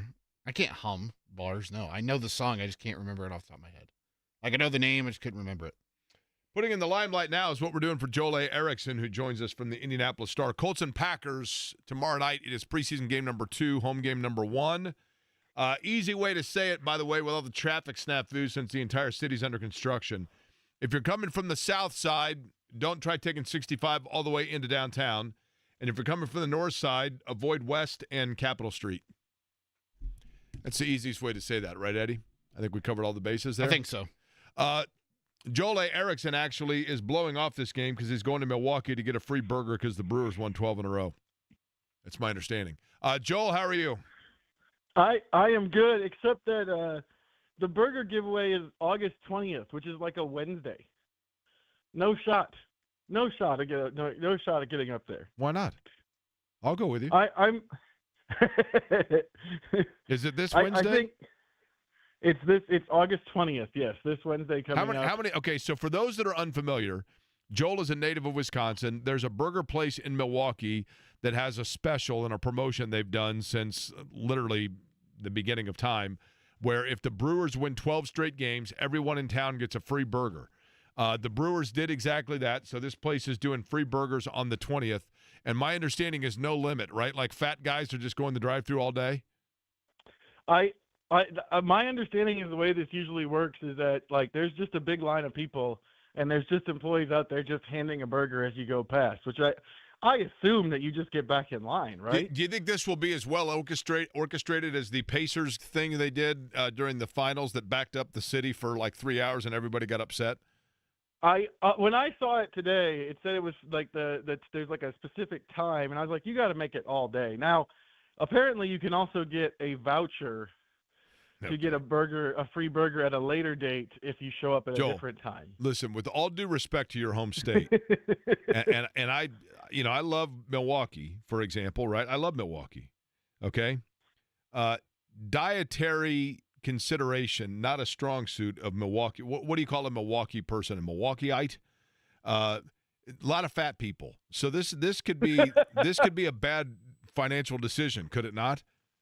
I think whatever they lose in amount of burgers and giving up, I think they probably make back in the fact that everyone gets reminded that George Webb is there for a couple weeks.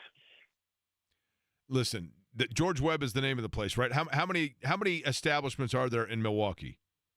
My understanding, I don't know about in Milwaukee. My understanding is there are 20 stores in 20 restaurants in southeastern Wisconsin. I guarantee you, 84% the state of Wisconsin willing to eat 20 burgers in one day. Right? People are, we got to fill up the tank there, we're going to drive around and just hit all the George Webbs. Yeah. There's also, and apparently there's also a restaurant that currently occupies what used to be a George Webb, and they are also giving out free burgers. Okay. What a tangled web they weave, right? They were like, we were at George Webb once. Let's get it on the phone. Why not? I guess, right? Okay, Joel. I believe personally, and I want you to tell me I'm wrong. I think the quarterback deal is over with. I think it's Anthony Richardson, and the rest is smoke and mirrors. Your thoughts? I think that it could still be Daniel Jones. It's been gnawing at me ever since the Ravens game that there could be a bunch of stuff that we as fans do not see that the coaching staff does not like in Richardson's game. And that the play against the Ravens. No, hold on. When you say that, do you mean behind closed doors? You think there are things like the things that we've heard about just in terms of preparation, film room, or are you saying footwork and things that our eye is not trained to see they might be seeing? It's more the latter. I think it is. I think if that stuff is going on, and I don't know, if that stuff is going on, I think it's like It's like, did the ball go to the right place? Did he see the blitzer that he was supposed to see and be responsible for? Is he operating the whole operation of the offense thing? I think that sails over most of our heads, including mine. But like, if your cadence isn't very good, your offensive line can false start. We see that. Now we blame the offensive line, but the coaching staff can know, this is a cadence thing. That kind of stuff is the stuff that we can't see. And Ed Dodds, who's the assistant general manager, told us yesterday that sometimes the front office people don't know it until the coaches tell them, hey, there was a mistake on that play. And all of that and the whole Ravens thing makes me wonder, could there be a possibility that some of the periods of practice that have not looked so great for Richardson, could that stuff have been going on and that be pushing it back towards Daniel Jones? It's interesting to me because I have said all along that if it's a tie, it goes to the incumbent. And I just haven't seen – I keep saying if Daniel Jones is the starter, it's at this point, Joel, and I want you to tell me if you disagree with this. If Daniel Jones is the starter, it's not going to be because Daniel Jones won the job. It's going to be because Anthony Richardson lost it. Yeah, I agree with that. Jones has looked essentially as advertised to me. He completes a lot of short passes. He is a little bit iffy when he has to go throw in the 20-yard range, and his deep ball is going to need the receiver to do some work on it. He's pretty much been exactly what we thought. At least from what we've seen, I haven't seen a huge step forward from him. So yeah, I agree with you. I think if this ends up going Daniel Jones' way, it will tell me that there's whatever they say. It will tell me that Anthony Richardson didn't do enough to keep a job. Like I'm with you. I up until that play against the Ravens, I was thinking, well, Ty definitely goes to the incumbent. But that made me start wondering. Here's a better question, Joel. We're gonna be real here, right? You and I right now, we're just going to be nothing but a couple of guys rolling around eating George Webb burgers, right? We're on to burger number 13, and we're just solving the world's problems, driving from, Eau Claire to Whitefish Bay, right? Just two guys hanging out. And then we're going to go to AJ Bombers, and we're going to eat burgers there too, and we're going to have a spotted cow, okay? Sounds great. Regardless of which quarterback they go with, there is not enough body of work within those two quarterbacks to believe they can win more than 11 games this year, and thus, as a result, the Colts are right back next year to square one. Your thoughts? Yeah, I think so. The only caveat to that is if Anthony Richardson wins the job and they win 11 games, even if it's somewhat in spite of him, even if he's not the driving force to it, I would think that would mean he's played well enough that you'd go, there may still be something here. Yeah, I don't disagree with that. I think, here's the thing. I think the Richardson aspect of there might be something here is the entire reason why he is going to get continued time to show it, because you just, you know what I mean? Like it's like the George Webb place. I mean, if there's the one joint that used to be a George Webb, you might as well go there because there's a chance you might get a burger, right? Mm-hmm. And so you've got to – I think they just continue to be intrigued by the what could be. Yeah, and the ceiling, you see it on the practice field sometimes. You can see that it's higher, although we haven't really seen any of the, moonshot deep balls that we talked about last year, like the one against Houston. But you still see that there's that part of it is in him. He's more willing to throw the ball down the field when he's completing that. The 2-minute drill at the end of a terrible practice for the offense yesterday against the Packers. They went right down the field and scored, and he was ripping the ball down the field. It's that, I think I agree with you. I think you still think, we drafted this guy because we thought he could hit this ceiling. Let's see if he can hit the ceiling unless this other guy comes in and very clearly beats him out. That's where I was. That's where I was and kind of still am. I just find myself wondering if there's stuff going on behind the scenes that we haven't heard about and haven't seen, because, last season at this time of year, we were talking about, I wrote a story of quoting like 7 Colts people who were like, Anthony Richardson has taken a huge step forward in terms of all of the behind the scenes stuff. and that's what they were saying in training camp. And then we got to the regular season, he got benched for 2 games. So there's some grain of salt stuff I'm taking with this whole quarterback competition, and probably will be even after they make a decision. That frankly, it's not because I'm being skeptical. It's because it happened last year. Now, what was that, Eddie? You were just saying about it was Quentin Nelson, right? Yeah, I was just telling Jake, Joel, that last weekend Quentin Nelson met with you guys, and he was asked about what he's seen from Richardson. He said this is his best camp yet. So are you taking that with a grain of salt? Considering I personally don't, just because Nelson's not one of those types that outwardly gushes about players in the way that he did, and he's one of the biggest voices in the locker room on the offensive side of the football. I do think, though, that Quentin is generally going to defend his teammate, say the great things about his teammates, in my estimation. He's not going to gush about other things, but that is the one thing he will gush about is his teammates. And like I said, maybe it's all true this year, but I still have to, like I said, I'm still a little burned by hearing a bunch of stuff last year, and then 7 weeks later we're going through a benching for issues of preparation and attention to detail, and I'm going, wait a minute, you guys told me the opposite just like 2 months ago.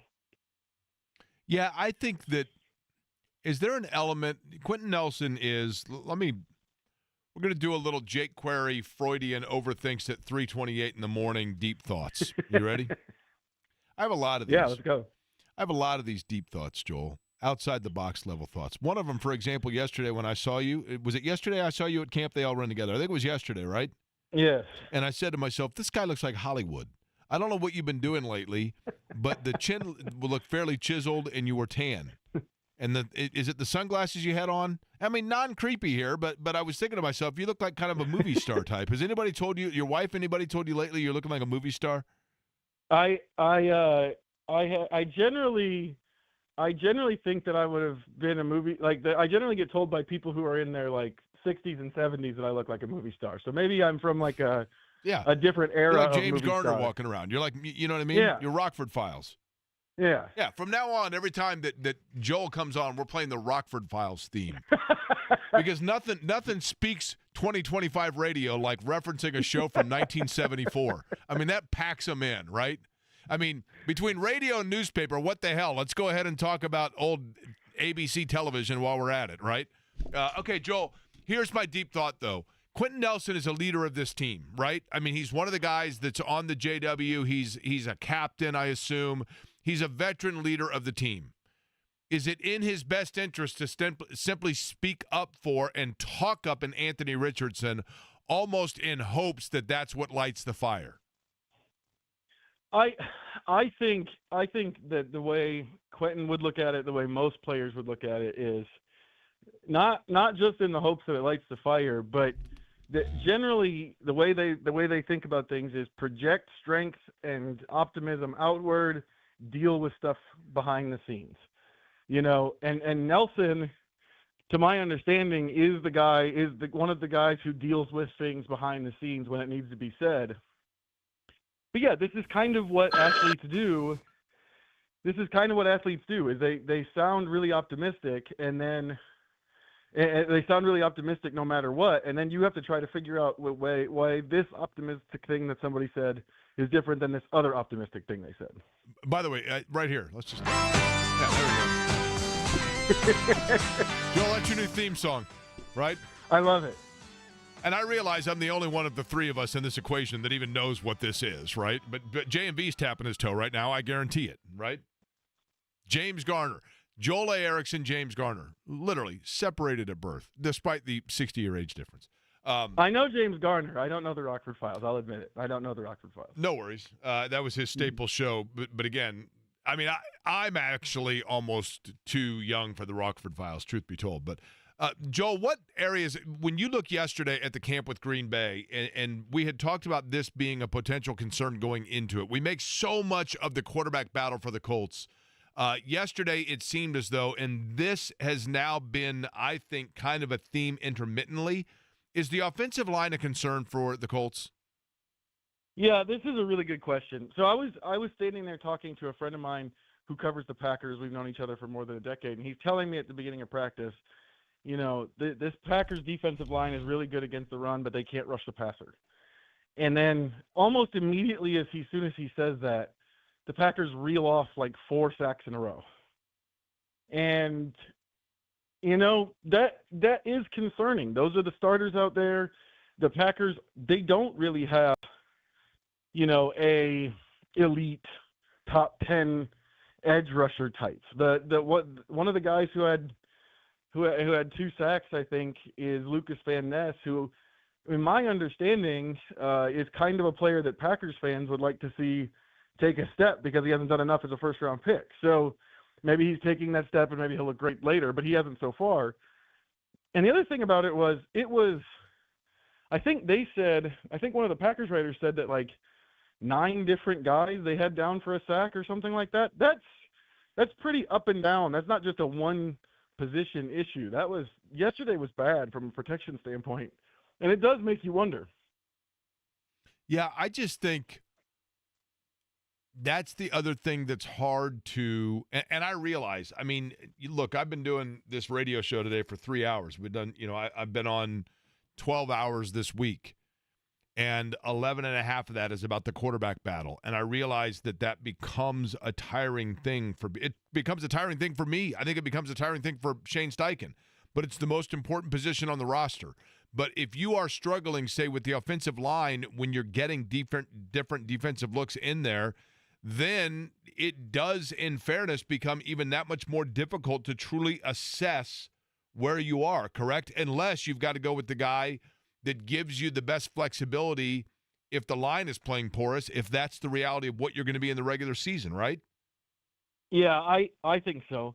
I think that if you're the Colts, you probably chalk yesterday up to kind of an aberration. So far since Tony Sperano Jr. has been here as the offensive line coach,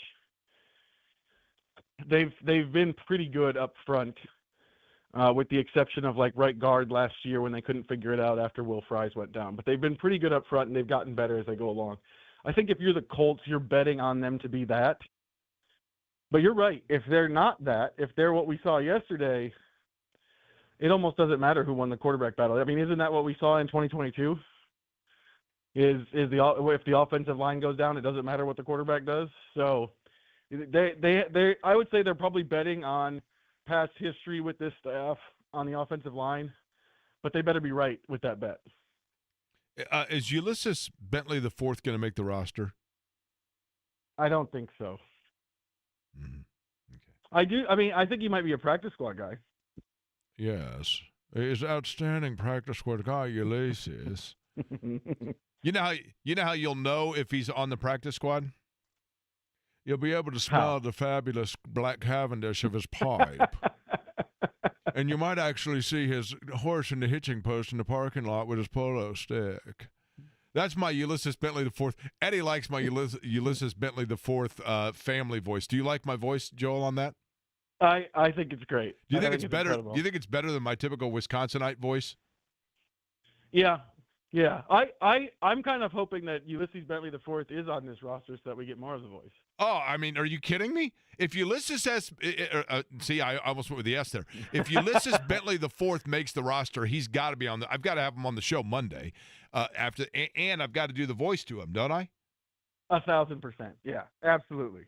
I can't be the only one that's ever done the voice to him, right? As a matter of fact, one of the proudest moments of my life was after I brought up the fact of Ulysses Bentley IV and this character, and then someone pointed out to me after the Baltimore game that they watched the Ravens game and the Ravens broadcast, and the Baltimore Ravens broadcaster said, this guy sounds like he came from like the English Highlands. And I'm like, yes.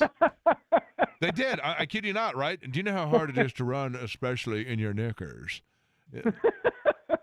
I mean, he wears the pants for the polo grounds. Yeah, he's got to make the roster for that. If the Colts are listening, if Chris Ballard's listening right now, I have a message for Chris Ballard. Chris, I understand it.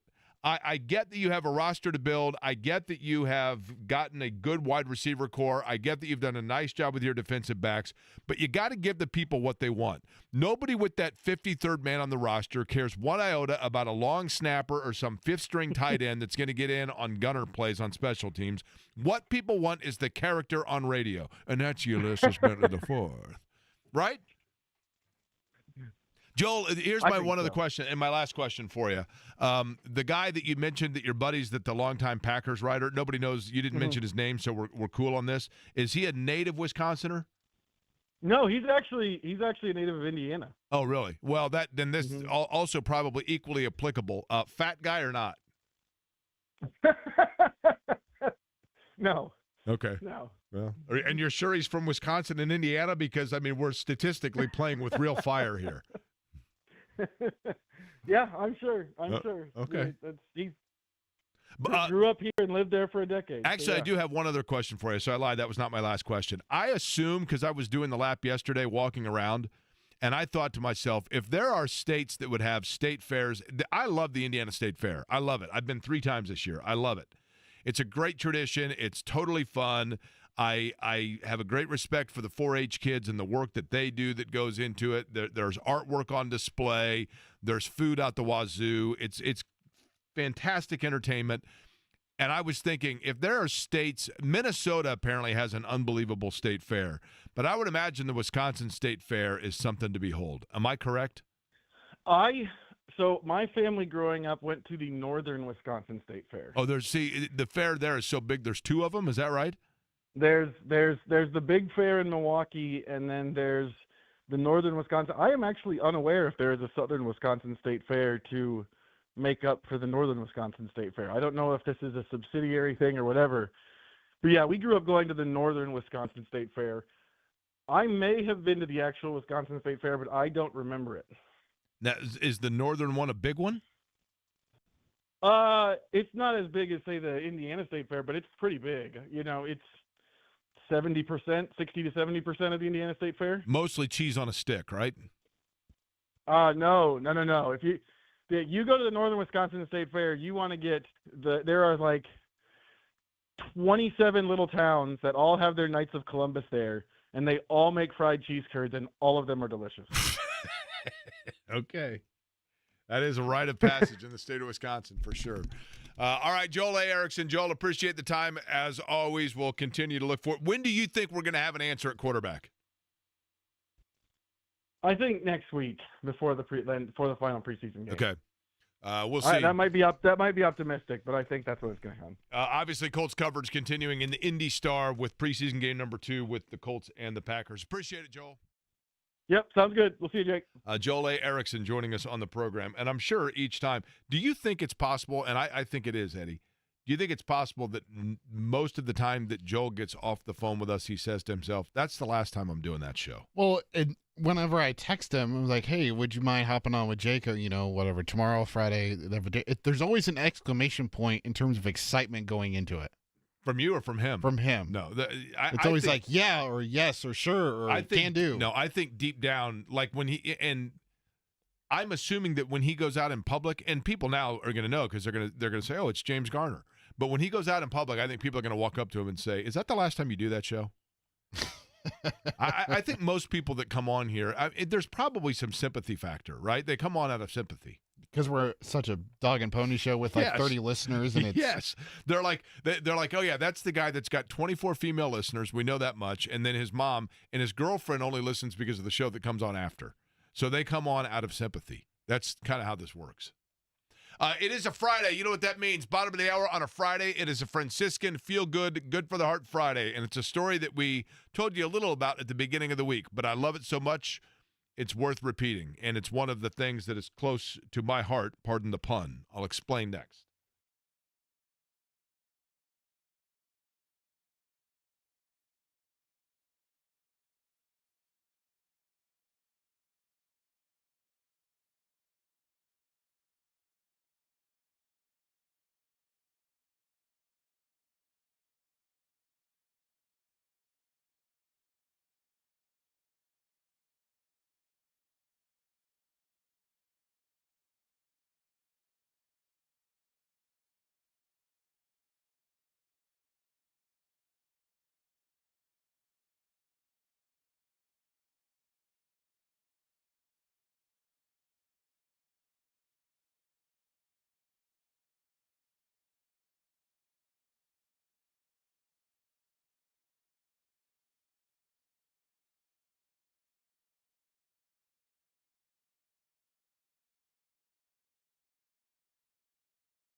Look at you going with little Huey Live, right? Yeah.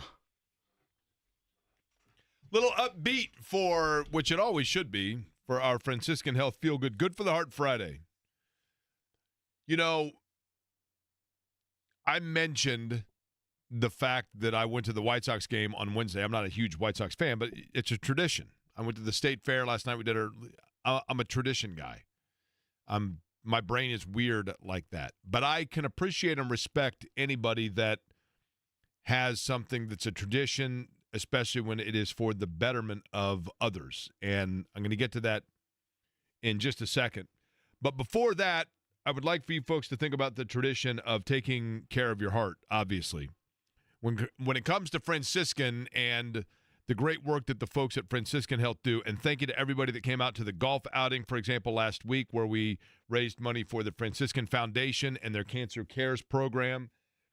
But from a heart standpoint, you're talking about number one, the number one heart program in Indiana for cardiology by Health Grades, number one in Indiana for interventional coronary care and major cardiac surgery by CareChex. And they have the $49 heart scan. And so many people, I mean, again, last week, somebody sent me something on the X Post Twitter. Hey, I got the heart scan. My calcium score was higher than I thought, and got immediately into the system for the heart health risk assessment. You get that as well. So you go in for $49. It's non-invasive, the heart scan. So there's really nothing to it. It takes about 10 or 15 minutes. You can self-refer. You can pay out of pocket. You get the heart scan, and then with it, you also get from Franciscan the roadmap, if you will, the heart health risk assessment. Hey, here's where things stand for you. And, Jake, that's great. Who should be thinking about this? Well, really, anybody over 40.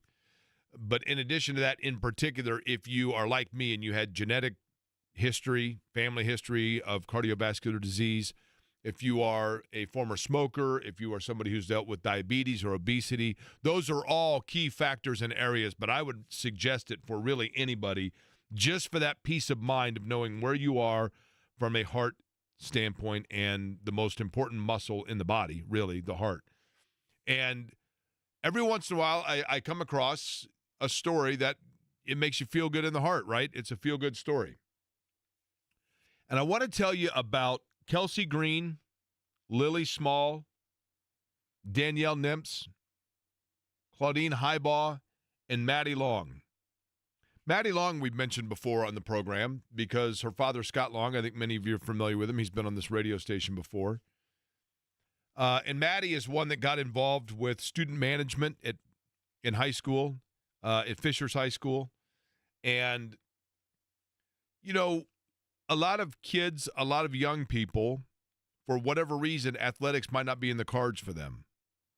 We all have that ceiling that we reach unless you are somebody who goes into professional sports where you realize that your dreams of being the quarterback, the point guard, whatever it might be, you know, others are better athletes than you. You're not fast enough. You're not big enough, strong enough, whatever it may be.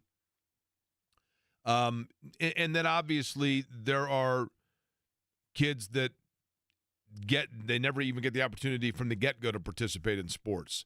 And we've talked a lot about, I think, the importance of just making sure that everybody feels that involvement. And that's what sports is about.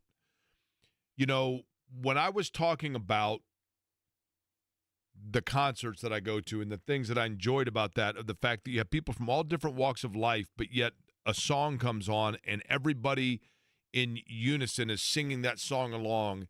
And yes, a song may mean to me a different memory than what it means to the person next to me, but it means a memory nonetheless. And so music it ties us together. And sports should be the same way. Sports should be about the opportunity for people to put their differences aside because they root for the same team. They enjoy the same moments. They find the same euphoria within a common arena. And that should not be limited to somebody just based on either their physical or even necessarily their intellectual capability. And that's why I was so happy to hear about Kelsey and Lily and Danielle and Claudine and Maddie, because they are 5 young women who love sports and love being around it, but never had the opportunity to participate in it at the highest level in terms of their schooling. But you've heard me talking about Special Olympics and the importance of Special Olympics and involvement and allowing for everyone to be able to feel that bond within sports and feel that accomplishment and feel that self-importance and worth of having a goal and setting it out. And what do I always say? One person's 40-yard dash is another person's marathon. It's about personal accomplishment. And I love the fact that the Indiana Fever and their tradition, it's about tradition with sports sometimes, and their tradition, the Indiana Fever and their general manager, Amber Cox, presented 5 members of the Hamilton County Special Olympics women's basketball team, Kelsey, Lily, Danielle, Claudine, Maddie, who have played basketball. Basketball means just as much to them as it does for other girls, but they had the opportunity to go out. And for Maddie Long, I know, for example, how much Caitlin Clark means to her and Iowa basketball means to her. So the opportunity to go and not only go to Gainbridge Fieldhouse, not only get the opportunity to see the Fever practice, to be around the Fever, but then to get an honorary contract and to become, with a personalized jersey, a contract signing, and to be teammates with the Indiana Fever players for those 5 girls. You would think that it begins and ends with the lesson and the accomplishment and the pride for those 5 girls, but it's more than that.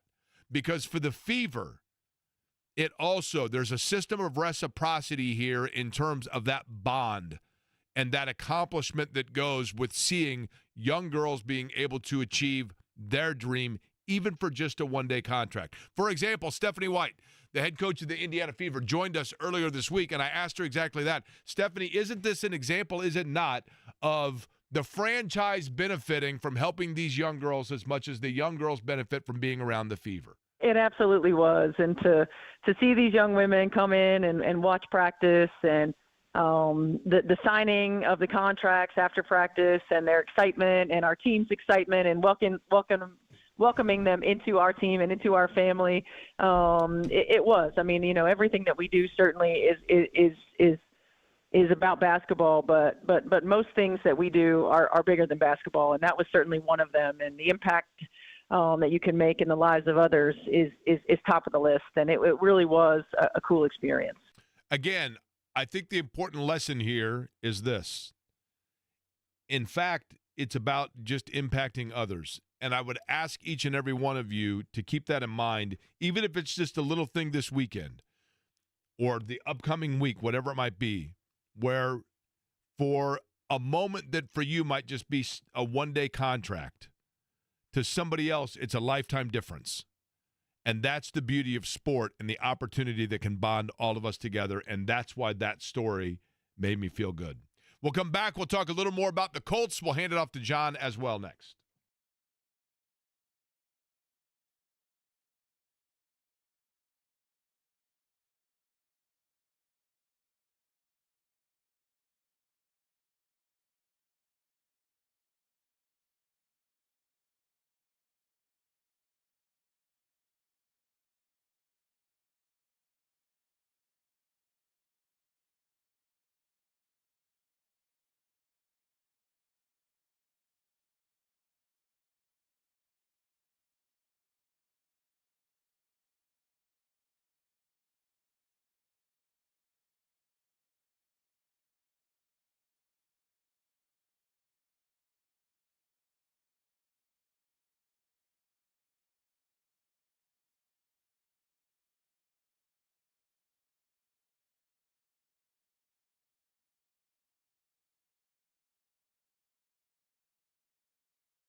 What's your big plan for the weekend? Obviously, you have Fever obligations tonight, correct? I do have Fever tonight, 7:15 against the Mystics, and then they're on the road against Connecticut on Sunday. Going up to Fort Wayne on Saturday in the afternoon, and then outside of that, not a whole lot. How about you, Jake? So this is my last weekend at home for a couple of weekends because of IndyCar finishing. So I am going. We're just going to dinner tonight, and then tomorrow I'm going to a show at Rock the Ruins.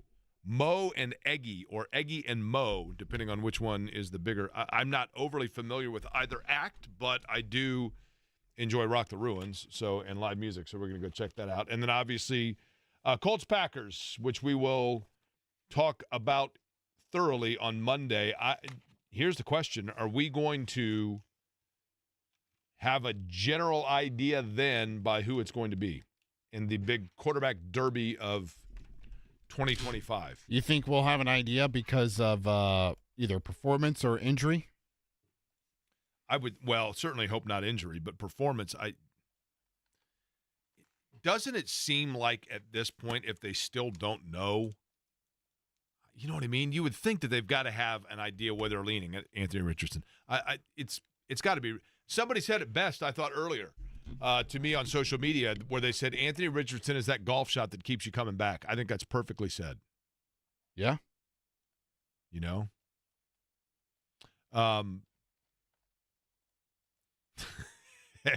Hey, Jake, to be fair, if James Garner was still alive, he probably wouldn't remember the Rockford Files either. That from Andy. Again, you can always text the program at 239-1070. Thanks for all of those that have over the course of today. You can even send stuff like this from when we texted Jeff Rabjohns, when we were talking to Rabjohns. I realize your audience is largely IU fans, but wake me up when you're done talking about middle-of-the-pack Big Ten basketball. Okay. You know? Jake, Tony East is correct. Rome is amazing. The food is amazing, and there's history everywhere, and everyone speaks English. I believe that. I think that probably would be Rome would be an incredible place to visit. Jake, from earlier when we were giving away the spots in the fantasy league, Jake has a car named Boo. I listen every day. That would be cat named Boo. That's simply a typo. Yes, yep. That is correct, Steve. If you know that and here's the thing. Is it weird, and be honest with me, is it weird when a guy says that he has no dog, but he just has a cat? Cats are much easier to take care of. They are. You have both. You favor which? That's unfair to say. I mean, I have no favor.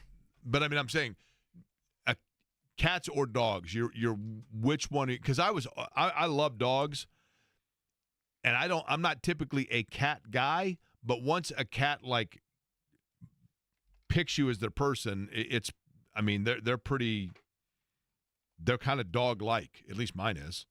Is that unique? I don't know. I've never had another cat. Well, I mean, you only have you, so duh. What's You're that? the only one that stays at Casa de Boo. I know that. But what I'm saying is he is like a dog. I mean, he sits right next to me. He hops around. He walks right next to me. He does kind of hop around, yeah. He more waddles. He's a big fella. He is a large kitty. Eddie, you've taken care of him a few times. I give him. I don't overfeed him. What am I doing? Do you think? He's just lazy. And do you blame him? No. I mean, what a life, right? I am very curious to see not just the quarterback battle on Saturday, but also to see the protection of the quarterback. And, it used to be when you had 4 preseason games, you kind of knew which one was the one that was the real test or the real glimpse of what was reality for the regular season. And I think this game may be that. I mean, in terms of, and I know that we can't say that in terms of who starts at quarterback because of the injury to Richardson in week 1, and so therefore you're going to see a lot more of him, and we knew then that Jones was going to be the starter going into it here for week 2. There's a lot of there are a lot of intriguing parts. I'm kind of intrigued as well to see what Green Bay does because they got absolutely annihilated by the Jets in week 1 of the preseason. No starters are playing for Green Bay. 0.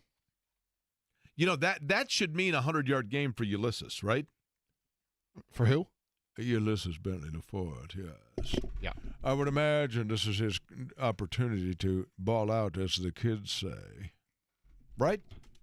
I'm telling you. And if Ulysses Bentley IV has a big run or any moment at all in this game tomorrow against Green Bay, I want at least 5 texts and or tweets immediately telling me about it. I'm being serious. You going to get a jersey if he makes the roster, Jake? Yes. Speaking of Bentleys, did you notice our parking garage in this building, and they're using it for one of the buildings downtown, I don't know, what's one of the hotels, I think, is using it for their overflow valet parking. Did you notice today that not 1, not 2, but 3 Bentleys are parked in our parking garage? I did not, Jake. I'm on the first level. I didn't. One more of them, and that would be Bentley IV, right? I'm serious. There are 3 Bentleys parked downstairs. Why do you have the upstairs parking? I don't. I'm downstairs. I'm just on the first level downstairs. I'm not on the second. Yeah, I don't know what's going on, but all of a sudden now the whole lot is full, and it's like a exotic car lot. It's nice. Now, here's my other question. We're going to play a quick game on the way out here before J&B gets in of Am I in the Wrong? Okay? Oh, boy. It's a fun game to play. Is Jake in the wrong? Folks, you let me know. I'm going to let you folks be the judge and jury on this. My car is getting worked on. Again? Yes. So, yeah, don't get me started on that. But, so I had to rent a car for the weekend. No big deal. There's a place that and I'm not going to say the name of the place because they've been wonderful to me, but I always rent a car there. I go today and I pick up the rental car. I walk in and they say, oh, you got your pick of the litter today. It's slow. And I go, what do you mean? They go, we got all these cars. And I said, oh, okay. And they go, here, just pick whichever one you want. And they hand me like 5 keys and I look at it and I go, well, this one looks cool. It's an SUV, whatever. And I had reserved just like just a regular economy car, whatever. So I walk out and I get in the car and I'm like, this is great. And the guy's going over the checklist and he goes, okay, I just need you to sign right here and make sure. And I look at it and I go, wait a minute. That's $220 more than what yesterday, what I reserved. And he goes, yeah, no, I know. This car's more. I'm like, wait a minute. You gave me the pick of the litter. Right. I assumed that meant like for what you have reserved, like, oh, we've got a ton of them, so just take whatever you want. Am I wrong here? No, I'm with you. If they tell you like, hey, go pick out your car, go pick out your car. Right. For the price that you reserved, right? Yes. J&B has arrived. John, that's what Live Nation did to me this past week. So cool. What's that? I'm not going to go into it now because I'm going to get mad at somebody. But no, it kind of sounds familiar. There's some familiarity with that a little bit. Bait and switch? Well, it's the give and take back. What's on the big program today, John? We're going to do Don Fisher for the first time in forever, which is going to be awesome. Hashtag Ask Pat. Little Colts stuff coming up, too. And then what's the Larry Bird thing you say? Stuff like it. I like to pass, dribble, shoot, stuff like it. All right, all the stuff like that's up next with John. We'll be back with you at noon on Monday. I thank you for listening to Query & Company.